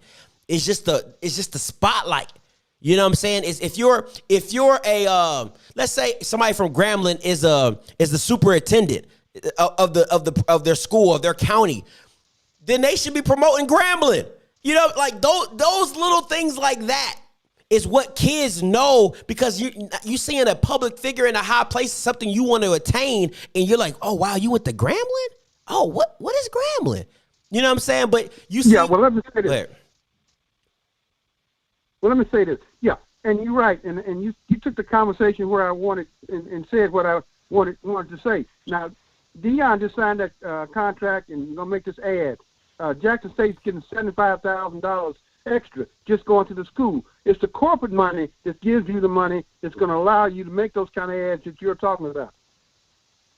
Listen, you don't listen. It's not like you don't have to listen. There's kids, 15, 16, 17, 18, 19, going viral for free. Stop talking to me about money.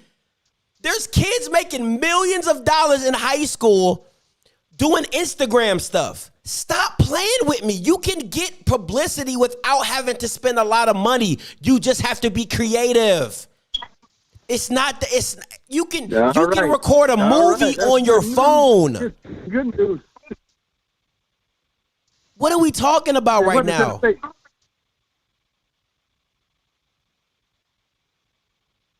That's all I'm saying. So what does that say for the what does that say for the universities that don't know as much as you know about how to make money? It's about, first of all, it's about the new generation being allowed to teach the old generation, hey, let's do it this way. Let's try this. Because if you're always doing what you've been doing, you're going to keep getting the same result. That's why, and don't get me wrong, I don't like to use Jackson State for promotion because Deion has a professional team that does most of his promotion. You see what I'm saying? So I can't really give it to that. But social media, you have to use it more often. You just have to.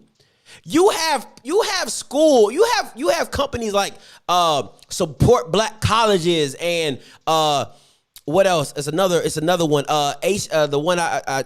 Legacy History Pride. They have over 126,000 followers and fans and all type of stuff.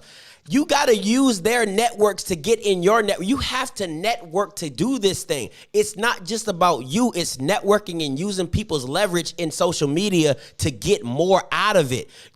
You have to build your brand outside of yourself. You can't just keep living on the laurels that we're grambling. It's not the same. It's not. So you have to have people in public figures that are alumni, powerful positions, doing all this networking. There's probably a young lady. I can promise you right now, there's probably a young lady from Grambling, from Southern, who is a IG influencer. You know what I'm saying? Using her more to promote it's so many ways you can do this and stop. It's just crazy to me that you're just stuck on, oh, we don't get funding. Well, figure out a way to get more promotion without paying for it. That's all I'm saying. Well, I hope they're listening to your show, man. So, good conversation. Man. Hey, great conversation. Appreciate the call. Format.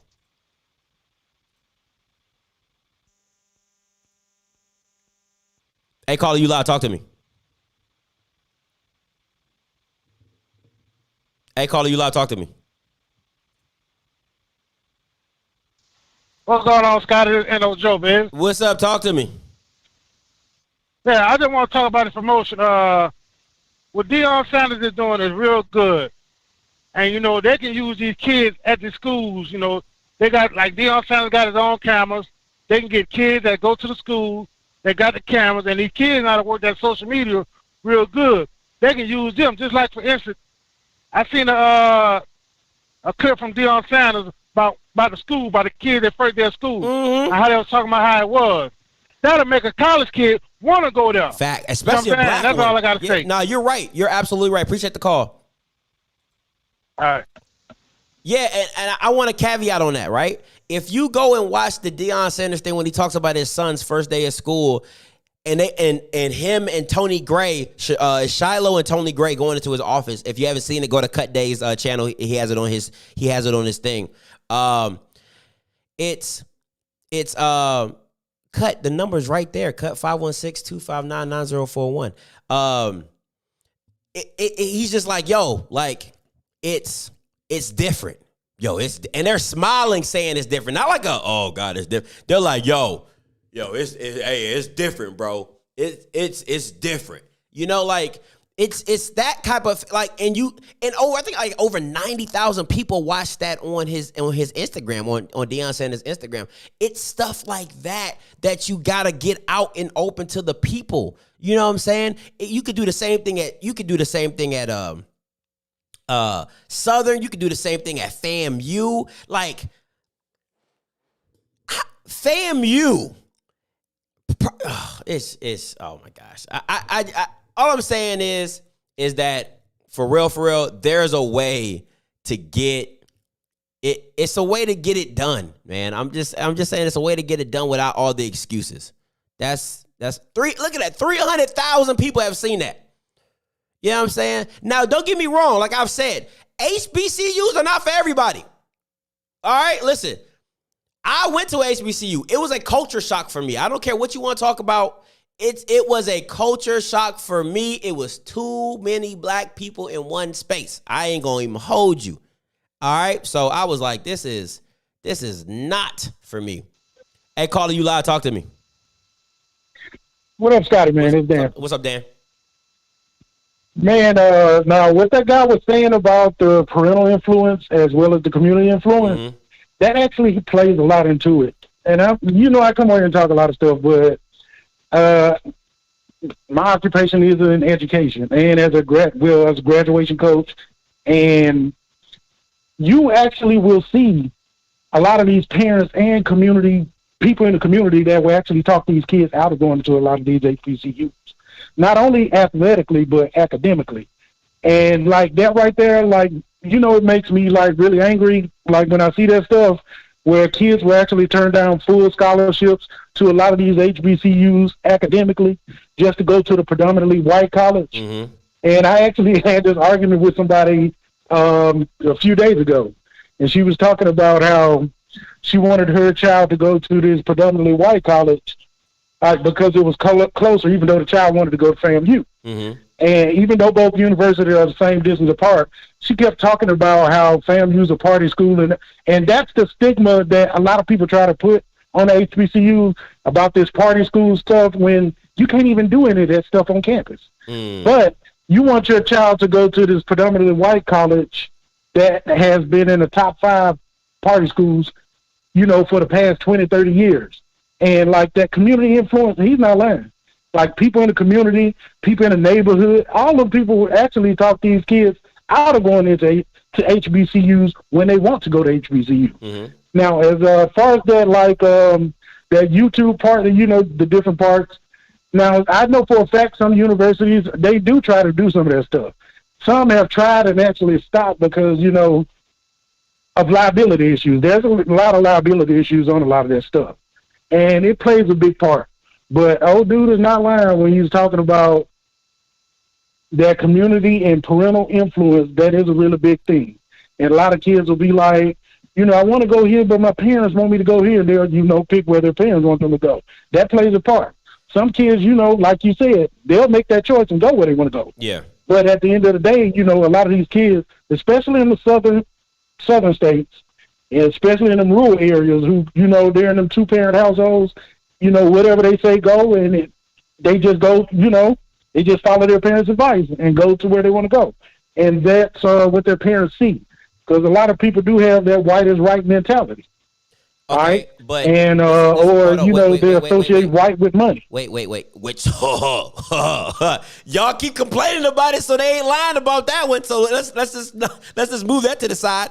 But my thing is this, right? When I'm gonna be 100% honest with you. If I was a kid right now coming out of Maryland and I was going to school for not for athletics, for academics, the only HBCU school I would have in my mind is Morehouse and Howard. Those would be the only. I mean, yeah. Because that's. I believe you because I went to 2 different HBCUs and where the majority of the HBCUs down here, like they really recruit Detroit, Chicago, you know, Cleveland, the big cities up in the northern part.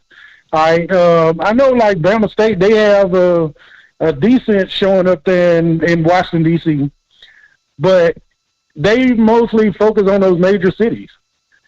All right, and they like inside those city limits. And like you said, I feel that, you know, they should expand. Now, a lot of the thing that hurt a lot of HBCUs is that out-of-state fee.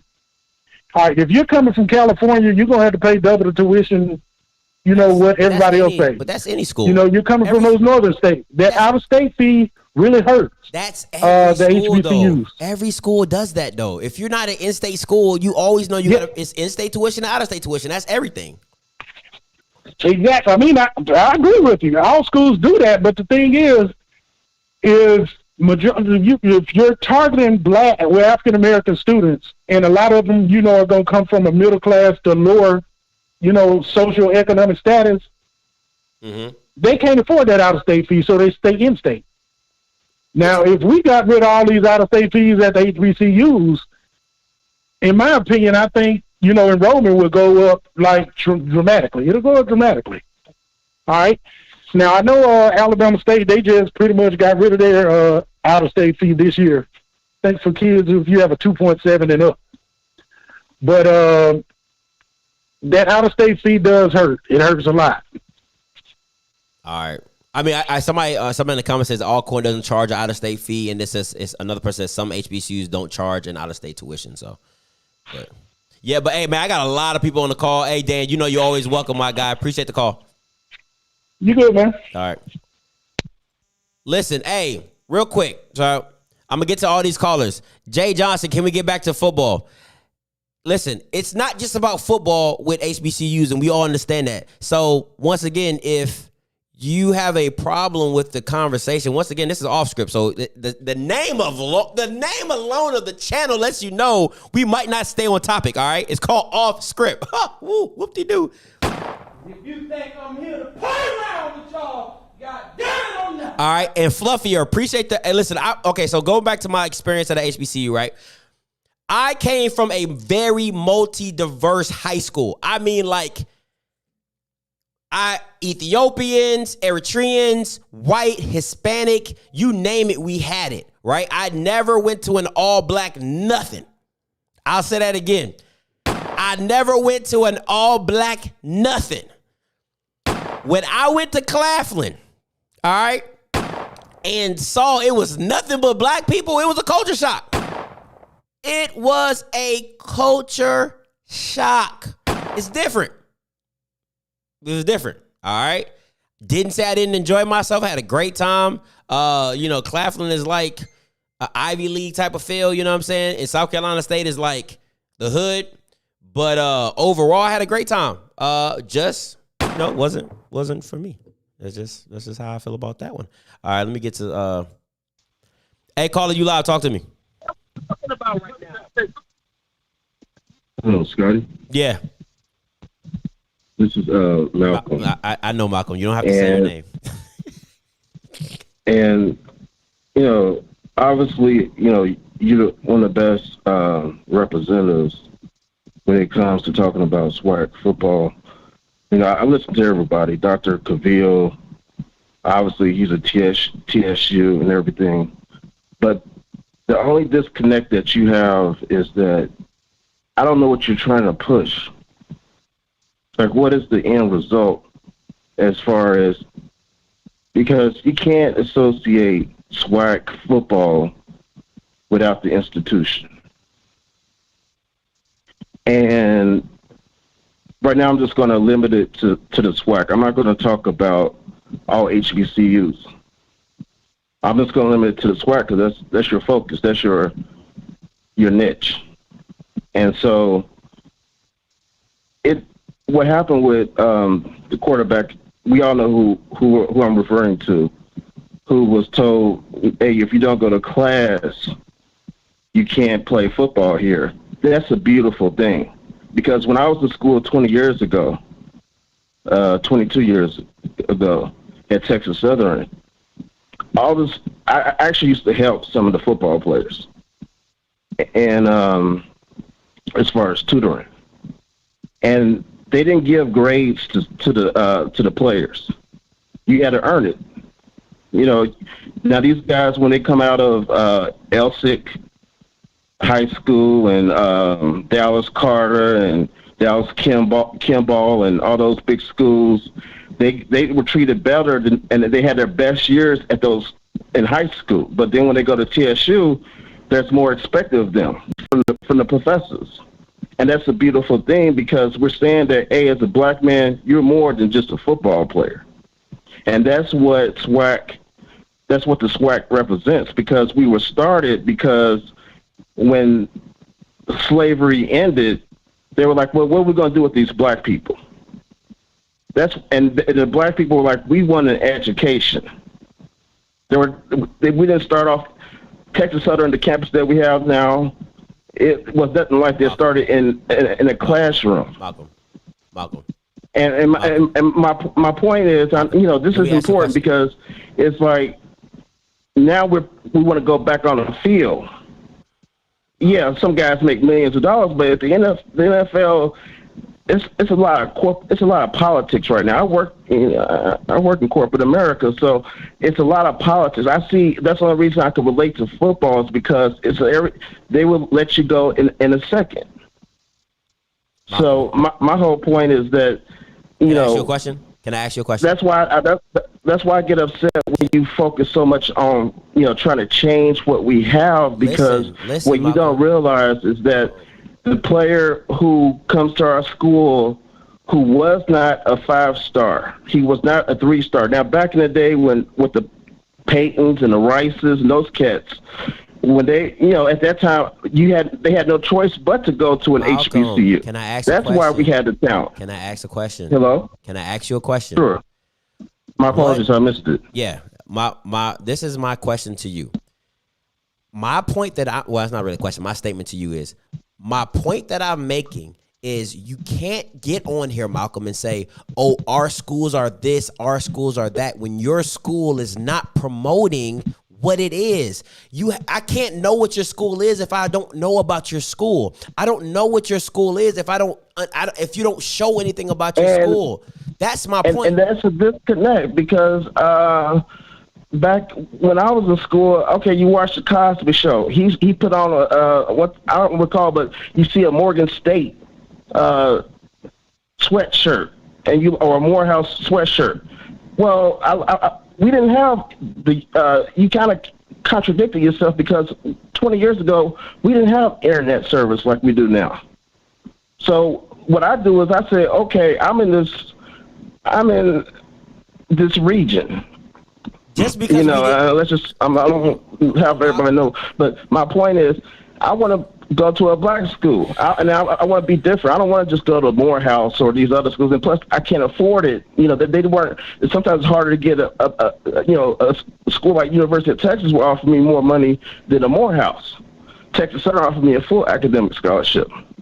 So my whole point is that I had to look beyond just Morehouse, and that was something that I want because I want to be around my people. That's why I always mention eyes on the prize.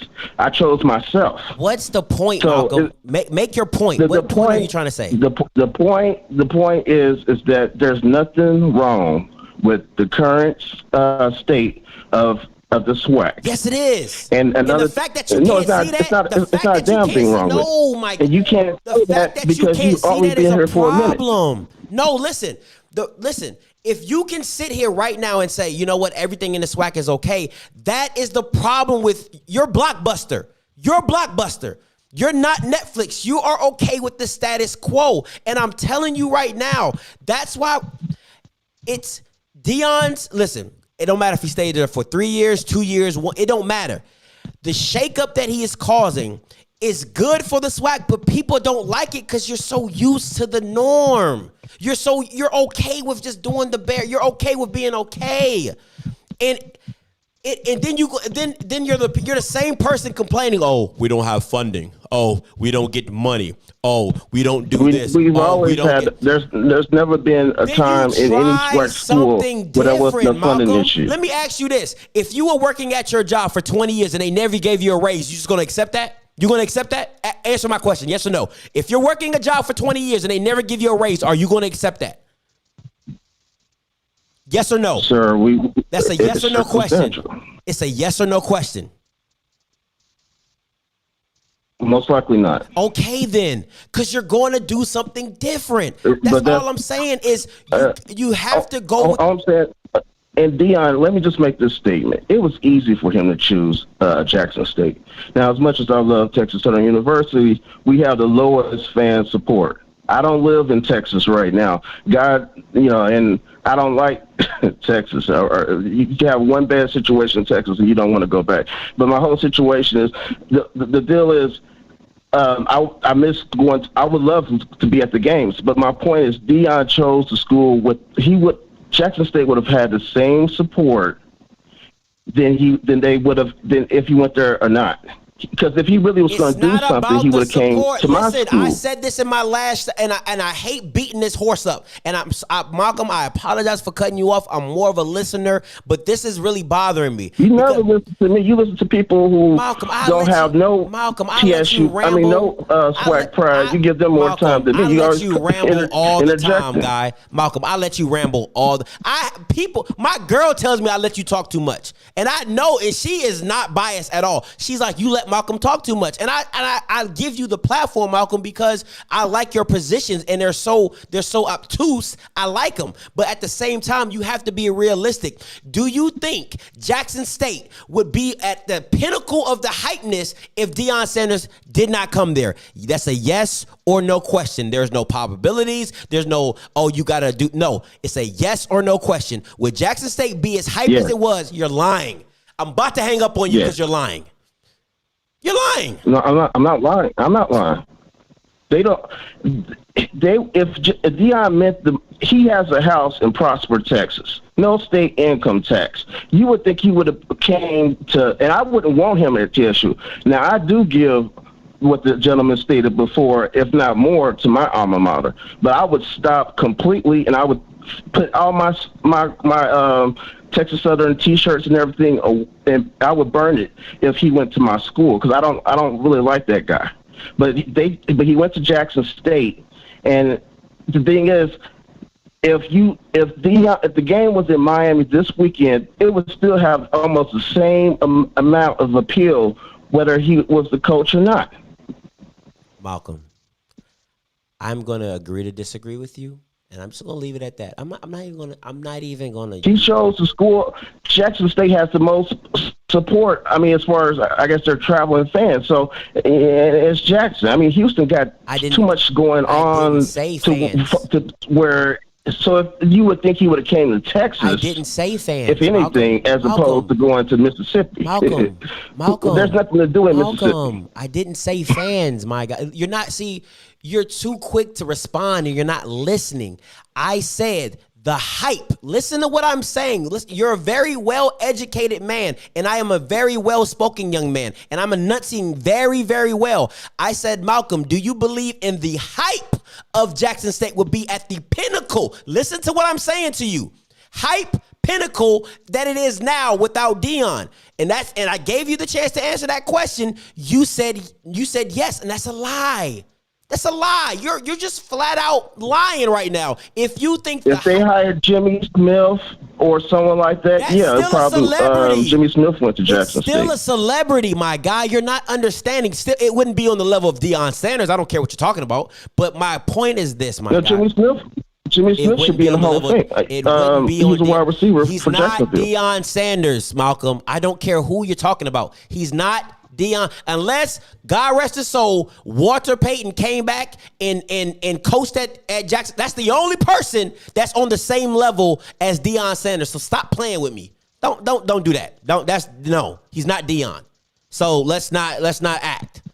All right. But I'm gonna have to let you go, Malcolm. It's a lot of people on the call, but I appreciate the call as always. And you're always welcome to call in, Malcolm. And I do let you talk, so don't be on here lying. Okay, but all right. Okay, I understand where you're coming from. Okay, but my last point is why do some people are so focused on getting back on that damn field? That's my point. Why are we making a focus on fucking football when we should appreciate the culture that we have as far as just what it is? I can't help that some people are ignorant and they didn't look beyond just Morehouse and the other schools. I can't believe that. I can't fathom that type of mentality. Malcolm, let me. There's several black institutions, and no one ever decided in 2021 to look beyond just a few schools. There's too many. My son goes to a school that doesn't even have football. Malcolm. So it's obviously HBCU. Otherwise, I'm not going to pay for it at all.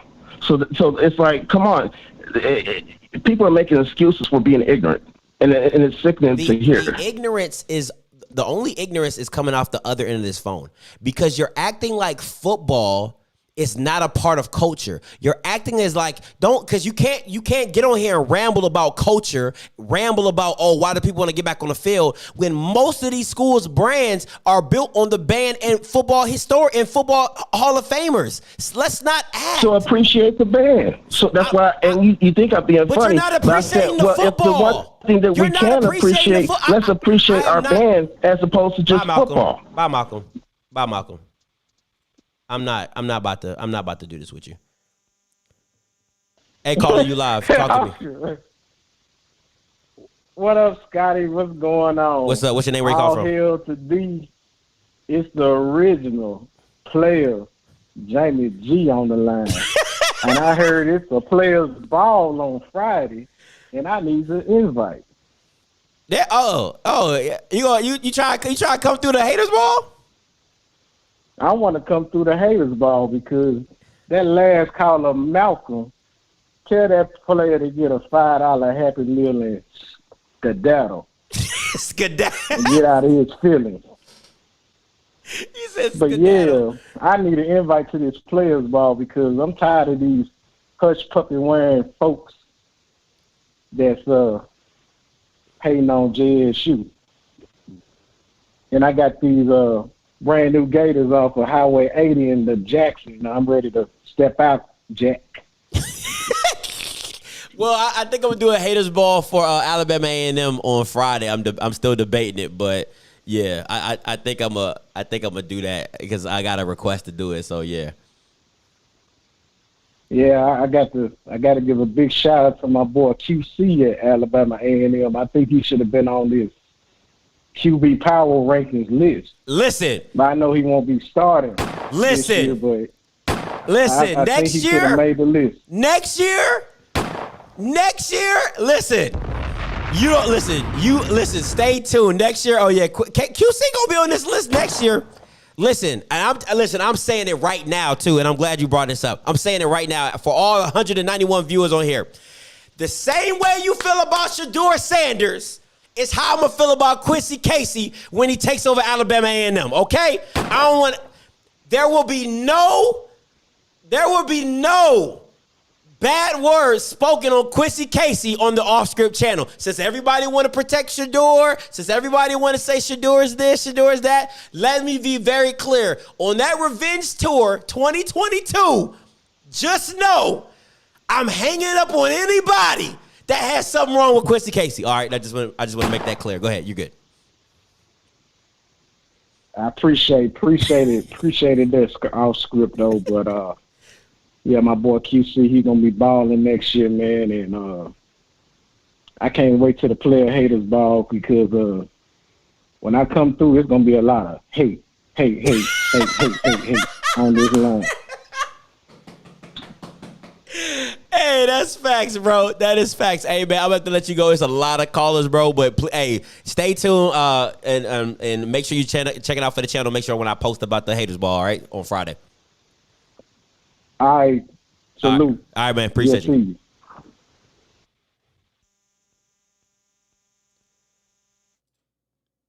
Gonna be a lot. What's up, Smash? Talk to me. What's up, Doc? Talk to me. Hello, man. I don't really agree with this list, but I do agree with what you just said about Casey. You know what I'm saying? I can't wait till that revenge tour happens. I'm gonna be one of the happiest people in the world to see a little revenge on. We all know the obvious. But anyway, I have a question for you. Mm-hmm. Off topic. You know how you always say HBCUs or some HBCUs don't get like higher rankings because they play like the pool schools, like to name a few. Yeah. Right.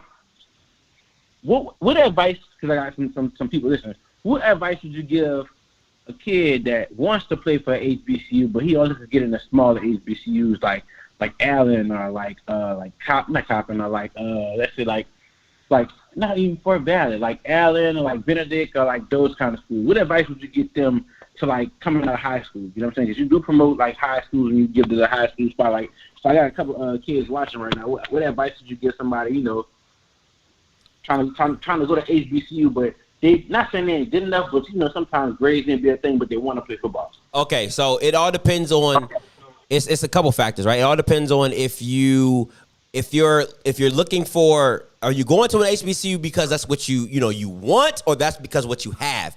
If you're only going to an HBCU because that's what you have, I'll tell you to go JUCO and take a bet on yourself and go JUCO. You know what I'm saying? And try to build your brand. Yeah, try to build your brand up. Try to get more playing time, because a lot of times kids coming out of high school just got to grow into their bodies. You know what I'm saying? Like you don't, you're probably new at a position, you didn't play long enough, and you need that JUCO experience to kind of build your body, get in the weight room, get bigger, and then come back into another brand. I mean, come back to another school and get better. Now, if that's what you want to do, if you're like, man, I always wanted to play for this school, I've always wanted to do that, then it's no biggie. Just go play there, do what you think. But this is what I would say. If you're wanting to go D1, first of all, you gotta talk to a coach that you like and have him really break you down, right? Like, hey, you can't do this. Or talk to a coach at Talk to a D1 coach that you want to go to or recruit and watch a tape or somebody like that. Go to somebody who can break your film down and tell you why you're not going D1, right? So my coach in high school would literally, this is what he would do at film sessions. If I caught the ball and I got broken, I got tackled by the first person that hit me, he'd be like, that's not D1.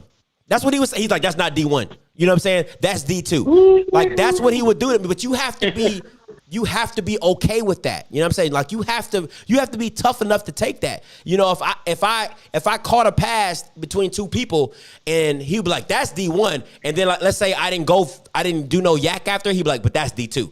You know what I'm saying? Like, those are the situations that you're going to have to understand where your game has to grow to get to that level. Because when you're trying to go D1, understand there's other kids that are better than you. They're just better than you. They're probably more advanced than you. They've been playing the game longer than you. They understand the game better than you. So you have to understand where your weaknesses are and build that up. Stop always trying to focus on the positives, because if you can catch the ball if you're great, like, oh, I'm a receiver, I catch the ball really great. That's good. You're okay, great. But do you run after a catch? Do you run routes well? Do you attack the ball? Like, all those little intricate parts of the game. You know what I'm saying? So, yeah, reach out to coaches and have them break your film down. But understand where you want to go. Like, if you believe in your talent, walk on. Go walk on. You know what I'm saying? Go to a coach that believes in, like Coach Maynard. Coach Maynard believes in walk-ons. You know what I'm saying? Like, go to a coach that has a track record of playing walk-ons. You know what I'm saying? Like, do whatever you feel is best for you. If you feel like, you know, I'm not getting the respect I am because whoop-de-whoop, I'm from a small town, they don't respect me, but I'm a dog, I know I'm good, walk on. Walk on at Grambling. Right. Walk on at Southern. Walk on at Jackson State. No, don't do that. Don't walk on at Jackson State. Don't do that. Don't do that. You ain't, don't do that. Dion has not showed any, no, don't do that. All right? But walk on at Alabama A&M. Walk on at Alabama State. Like, these coaches understand that diamonds in the rough come from walk-ons. You know what I'm saying? Xavier Smith, I walk on that fam. You know what I'm saying? Like, coaches, you know what I'm saying? Like, they understand they're not going to get the best talent all the time, so they have to groom those walk-ons. They have to see what them walk-ons are about. So to kind of break it down, first is know your weaknesses. Know what limits you from going D1. It could be your height. It could be the speed you run. You know what I'm saying? It could be the way you play the game. You know what I'm saying? So break those down. The next one is, I would say is find out where you want to go. Like, what's like, okay, do I want to go Power 5? Do I want to go Group of 5? Do I want to go D1 AA? Do I want to go D? Like, know where you want to go and then figure out, like, the depth chart, how it's built. And if the last thing is if you feel like you have to go get you some college time, go to JUCO. Go JUCO.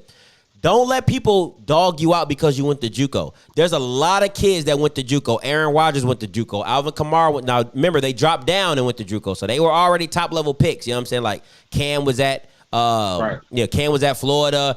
Alvin Kamara was at Alabama, but they believed in themselves. They dropped down to JUCO, came back up. You know what I'm saying?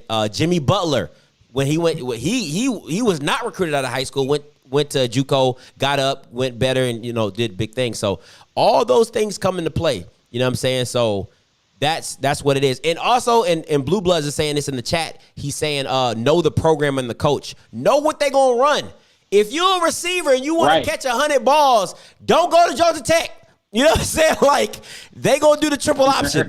You know what I'm saying? Don't go to Army. They ain't going to throw nothing your way. You understand what I'm saying? So understand the school's program. Understand that type of stuff. You know what I'm saying? So reach out to the kids on Instagram or whatever. You know what I'm saying? Talk to them. You're like, it's all type of stuff. But yeah, man, make sure you do your homework. It's a business. So make sure you treat it as such. You know what I'm saying? Make sure you treat it as such. Thanks. Appreciate it. Oh, script man, I got some of them listening. Josh Mays in the comments. You know what I'm saying? He one of the students that back home in New Orleans, got all the grades in the world, but he for some reason don't believe in HBCU. I'm trying to force it into his head. You know what I'm saying? But you know, ain't nothing wrong with going to HBCU. A lot of these kids got these D1 dreams. So I told them to your show. You know what I'm saying, Scotty? You kind of, you know, you're new to the game, but you do give a lot of exposure, and maybe they can get some reason why the HBCU is good, man. But that's my time, Scott. I'm gonna holler, Scott. Hey, real quick before you go, right? I would ask them this: do you want to be a big fish? You want to be a small fish in a big pond, or do you want to be a big fish in a small pond? If you go to Grambling, if you go to Southern, and you're the guy you think you are, you will be a campus legend, and Smash going to tell you that. You know what I'm saying? You will walk around as God. I ain't gonna even hold you. You know what I'm saying? Like every time you come back, they're gonna talk about you, but you got to build a brand. You know what I'm saying? And it can happen at Florida if you're that good. It can happen at USC, but it's more likely if you're that guy at these HBCUs, you will be the man. All right, so that's all I'm gonna say about that. Right. Cause I brought a film to our, illustrious fan day, at Southern University. But anyway, yeah, man, it was just, asking crazy questions like, it's nice and all, but like, it ain't Florida, it ain't Alabama. I'm like, okay, but I like how you said the growing your body too, Scotty. That's something that we don't talk about in this football community. Facts. We do need to just do a little bit more educating these kids, Scotty, about like how, the realistic way of thinking sometimes when it comes down to football, especially with COVID times too. But all right, man, I'm gone, man. I don't want to be sure I'm finished laughing at y'all, man. I appreciate it, Smash. All right, so look. All right, I'm gonna go back through my power rankings real quick because I got some new people on the call. So I'm gonna go back to my power rankings real quick, and I'm gonna speed through them really quick so y'all know where I went with. All right, so let's get it. All right, number 5. All right, number 5, Jaylen Brown, Ryan Nettles. Number 4, that bad man Ladarius Skelton. All right, number 3, Felix Harper. Number 2. Skylar Perry, and number 1, you already know who it is, that bad boy Akil Glass. All right, I'm gonna take these last couple callers and we're gonna get up out of here. All right. Hey, what's up, Mr. Moore? Talk to me. What's up, bro? What's good? You got to keep it short. Yeah, the only ones I yeah. All right, the only ones I quit, I'll bring Nettles up to 4. And the dude from Texas Southern, that's a 5. And who you're dropping? You dropping Skelton off of it? Yeah, I'm dropping Skelton off. Okay, that's real. I mean, I love the offense, but when it comes to quarterbacking with me, it's always about consistency. So I'm going to deal with the ones that's more consistent. That's real. That's real. Anything else you want to say, Mr. Moore? Shador ain't gonna be no game manager. You can forget about that. Okay, we shall see. We shall see. Oh, I know. You will see. I know. Okay. Like I said, we shall see. Like I said, remember me and you had this conversation. His bar is gonna be Quincy Casey's last game. So if Quincy Casey can go for that, he gonna go over that bar. He better go over that bar, and he better go over it consistently. That's all I'm gonna say about that. Because I'm not gonna go there until September 5th. All right. Don't even do it, Scotty. Right. Don't do it. You don't want that conversation. Oh, exactly. You're the only JSU hater that got all JSU did.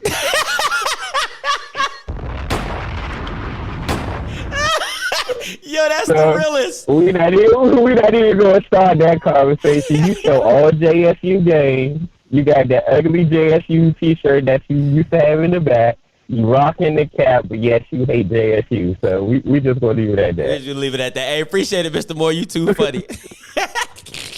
All right, bro. All right, peace. Oh man, that's too funny. Hey, Coach Green, don't be on here too long. What's up? Talk to me. Hey, bro, what up, man? What's good? Mr. Moore crazy, dog. Nah, he be killing me, bro. He is hilarious. I'm telling you, if y'all hear half the conversations we have offline, he'll have you dying laughing for real, bro. That man said you the only JSU hater with all JSU gear. It's facts, though. That's a good one. That's facts. That's a good one. That is. Good one. That's facts. Hey, but I do agree with Coach Mr. Moore what he just said about the QB rankings. I agree with that. Mm-hmm. And I'm gonna. So you're dropping something about Dion ain't good with walk-ons. You forgot about the cameraman. He was recruited by Coach Hendricks. You try again. But he wasn't. Try I know, again. but he wasn't on the team at Try first. again. He was going to be the cameraman. He was already recruited. He was going to be the cameraman. He was recruited by the reason he was there. He was recruited by Coach Hendricks. You're right. You're right. So let's you're not. You're right about that. But I was just saying he was practically a walk-on under Dion, though. How is he practically a walk-on? He's at Jackson State to play running back. Come on, man. Come on, man. He was just no. All I'm saying, because he was the cameraman at first before Alexander got hurt. Okay. He was just a cameraman. Let me ask you this, right? Let me ask you this. Do you count? I'm gonna try to give a good analogy, right? If you go to a job, and they have a management changeover, right? And you are hired on to be the director of marketing, and the new management brought a new director of marketing, does that make you less of a director of marketing? You got a point, bro. You got a point. That's all. Listen, I know I got points. That's why I do this, okay? I see that. Oh, and and then as far as Malcolm, I think I put out a message for Malcolm because he keep on putting culture with football. The culture is Malcolm got to understand, because I attended HBCU. The culture is always going to be there because they got people that are going to teach you about the culture and got all types of stuff they're going to talk about when it comes to the history of the school and the founding. So it's going to always be there. What he got to listen to is you talking about football. You talking about football. The educational part is always going to be there. Because we got a lot of HBCUs with reputation education-wise, Howard, Morehouse, so and so on. Yeah. So he got to separate from what you talking about. You talking about football, not the band. Football. Because look, hey, because you made a point about when it comes to the band. The band is part of it, but people support the band more when your football team suck. That's fact. Texas Southern football suck. So, what they gonna talk about? The ocean. They gonna talk about their man, the ocean of sound, whatever it's called. What they got to talk about when their football team suck? What can you talk about? The best thing on campus is the basketball team. That's the only thing they can brag about. Yeah, their basketball team. So he got to stop that. Nobody taking away the culture. And he lied. And then one last thing, he lied. We said he won't support. If Dion went to Texas Southern, he gonna burn all this stuff. That's a damn lie. He lied. That man would have been happy just like Jackson State people was happy. I would say what my coach used to say when he would have a very controversial statement, but I don't want to get canceled on if somebody ever goes back and watch this channel and gets this clip, I don't want to get canceled. Like, oh my God, he said what he said, but just know he would have been yeah.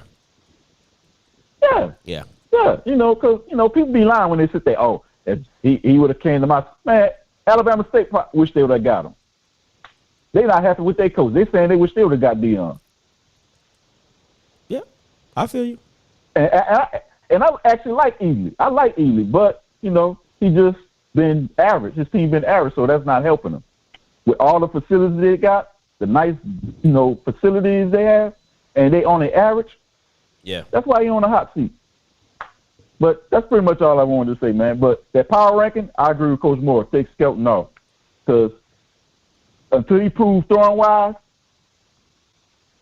he's number 6. Ooh. Okay. All right, I feel you.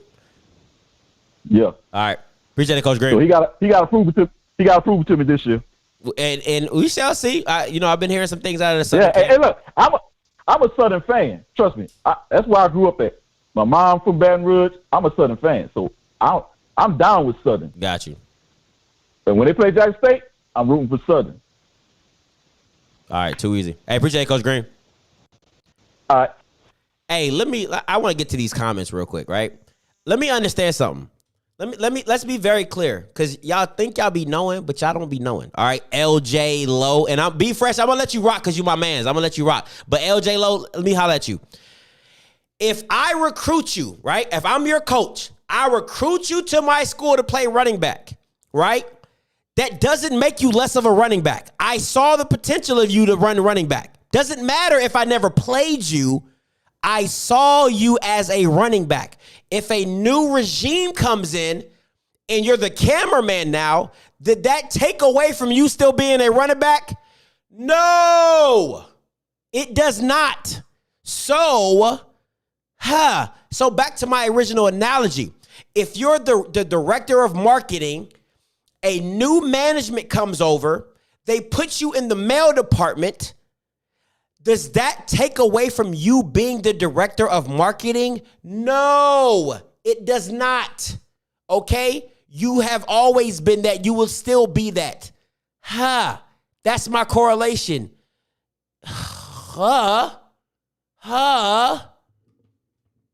It's, oh my, these niggas be, boy, y'all, man. How about you call in, LJ? Since you know so much, how about you call in? It is a live call-in show. Oh, but maybe you're gonna hit me with the I'm at work. Oh my God. I'm at work. I can't talk right now. You will see. What's up, caller? Talk to me. You live. Yeah, I was calling because you had a caller that called in last week, and he had mentioned that maybe these schools shouldn't play against top-rated schools like Alabama because they have 15 or 20 people going to the hospital. What I like to say on a matter like that is that all these players that's playing in college football has aspirations of donning one of those NFL helmets one day. So if you telling me that my players can't play against these players in the big schools, then the message I'm sending to the NFL is that my players are inferior to those players. So I think each one of those teams should don one of those big schools. So that way, say if I got to play a defensive back like Nugget, all right, I'm getting a chance to evaluate him against top level wide receiver. That's like if they played LSU. Yeah. Then I'm getting a chance to evaluate him against state number one wide receiver. You know, so what I'm saying is you can't look at it on that aspect. You got to look at it as if we may not line up man to man against you, but we have some advantages. I like for people to call in here and talk about some of the advantages that these Swac football players have. Mm-hmm.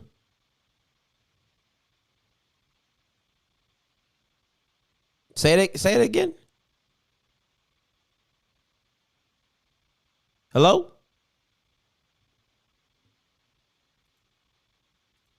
Okay. Lost them.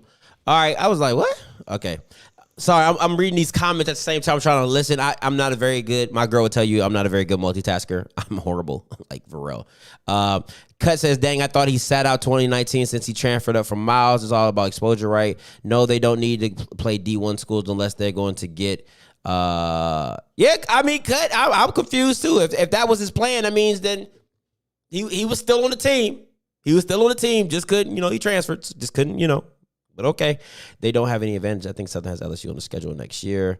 They don't have any advantages. Okay, cool. So listen, since LJ is not going to call in, which most people don't once I call them out, it's very rare that once I call somebody out, they actually call. That's just, not very, they don't really want the smoke. You know what I'm saying? But it's okay. Let me see. His mom came in the room. Whoa, his mom came in the room. What are we doing? Dominique McFadden, the Swac school. Dominique McFadden. Swac teams have always played any school that will pay them money. The big SEC schools only pay their first and second string for half of the most. That's facts. All right, so let me get up out of here. He Fluff. Yo, I didn't even know you could use the little loading symbol, Fluffier. That's dope, bro. I like that. That's hot. That's fire. All right. Levi was on here earlier and he said something, Levi O'Neal, but I can't, the comments, they don't go that far back. But I know you said something, Levi, and I wanted to get with you. Hey, caller, you live. Hey, what's up, bro? What's up? Hey, let me cut my laptop down. I just got home and I just heard the last few comments about people saying HBCU shouldn't play top schools. I ain't gonna be on here long. This is the only thing I'm gonna say. Okay. Darius Leonard got looked at by NFL scouts from one football game, and that was against South Carolina. I think they said he had like 20-something tackles in one game. In one game. So if y'all think not playing against FBS schools ain't good, then you crazy. Mm-hmm. And you don't know football.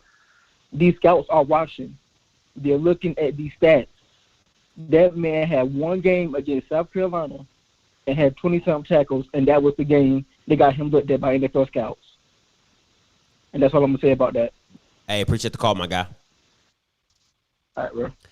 All right, I'm gonna say this, and because I don't think LJ either is gonna be on Wikipedia or he's gonna call in. I don't know. You know, he might get his whole his whole thing together. So I don't know. Anyway, this is what I'll say about playing FBS talent.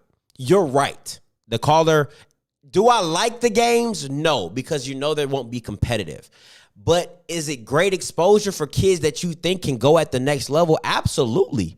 Absolutely. Ezra Gray against Auburn, just having that moment is really special in, that you can really be on a national televised game, get all the exposure and be put on, and you put somebody on your highlight from an FBS school.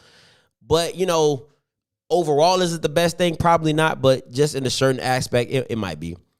Let me see. Scouts going to the FAMU and JSU game. They were both school practices this week. You most definitely need to play them, but those schools are not on the same level as SBCUs. They get looked at Senior Bowl, but these fans don't want to schedule harder games.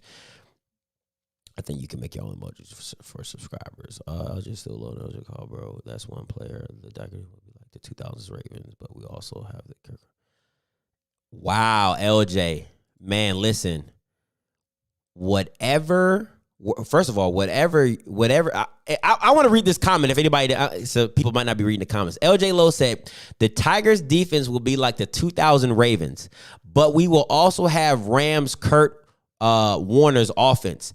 Let me be very clear with you, LJ. That's not gonna happen. 2000 Ravens, stop it, bro. Stop it, bro. No, can't see it. Won't. No, we're not doing that. Kurt Warner's offense, how? You ain't seen nobody play. Now, how would you look, LJ, if you came in here on Sunday? Oh man, they played on. I think they play on Sunday. They play on a Sunday. Let me check my calendar. They play on September 5th. They play on a Sunday. All right, so Sunday, you watch the game on Sunday, and you come on off script on a Monday, and JSU has scored 21 points. Listen, my guy, you don't want to be on this channel. I'm telling you, because I'm going to bury you, bro. I'm going to bury you. And you don't got to call in. I'm going to remember. Matter of fact, I'm writing you in my notebook right now. I'm going to write down what you just said. Because and the funny thing is, you might not even watch the channel like that consistently. But just the fact that I know I smoked you, and if it happens, you are more than welcome to call in and tell me, oh, yeah, Scotty, you're right. Oh, my God, I'm right. You're wrong. And I'll take that. I don't believe it's going to happen. But watch me. Look, you see this? I'm writing it down right now. LJ Lowe. All right? It's not a game out here, bro. I'm Captain Petty. I believe in this. All right? LJ Lowe said 2000 Ravens D mixed with Kurt Warner offense. Let me show you. You think I'm playing? Yeah, I think I believe in this pettiness, okay? I believe in this pettiness. Don't they, bro? They bet not lose. I'm just going to leave it at that, LJ. I'm not. Listen, bro. They bet not lose. I'm going to give you all the work. I'm going to start my channel off with you. I'm going to take a picture of this. All right? I'm going to take a picture of this. And I'm going to be like, what happened, LJ? What happened, LJ? Please call in, LJ. LJ, where are you right now, LJ? Can't find you, LJ. Oh, huh? What? Like the girl, like this? Can't, huh? Like, I'm like, where are you, LJ? Bro, I'm telling you, you do not want it. Okay, Drizzy, what you got? 45 FAMU 17? Bro, y'all are smoking the heaviest of stuff. Drizzy. 45, 17. Listen, save that for my pregame show, all right? I wrote you down, Drizzy. I did write you down, but save that for my pregame show. Listen, I'm going to do a Cash App giveaway, $100 if you get the score right, stuff like that. So we still doing that. But listen, I'm about to get up off of here, man. Okay. What was I about to say? Friday, I'm still debating if I'm doing a haters ball. Sunday, I will be talking about the Deion Sanders documentary drop. All right, so we definitely doing that. When am I doing my Swac preview? When you're doing your Swac what Swac preview, DeAndre? Be more specific. I'm giving I'll give my Alcorn prediction on Friday. I'm not doing a Swac. I wouldn't be doing a Swac preview until the week 1 when everybody plays. All right, something like that. But 45-17. Listen, save it. If you got a score for listen, Orange Blossom Classic is not here yet. All right.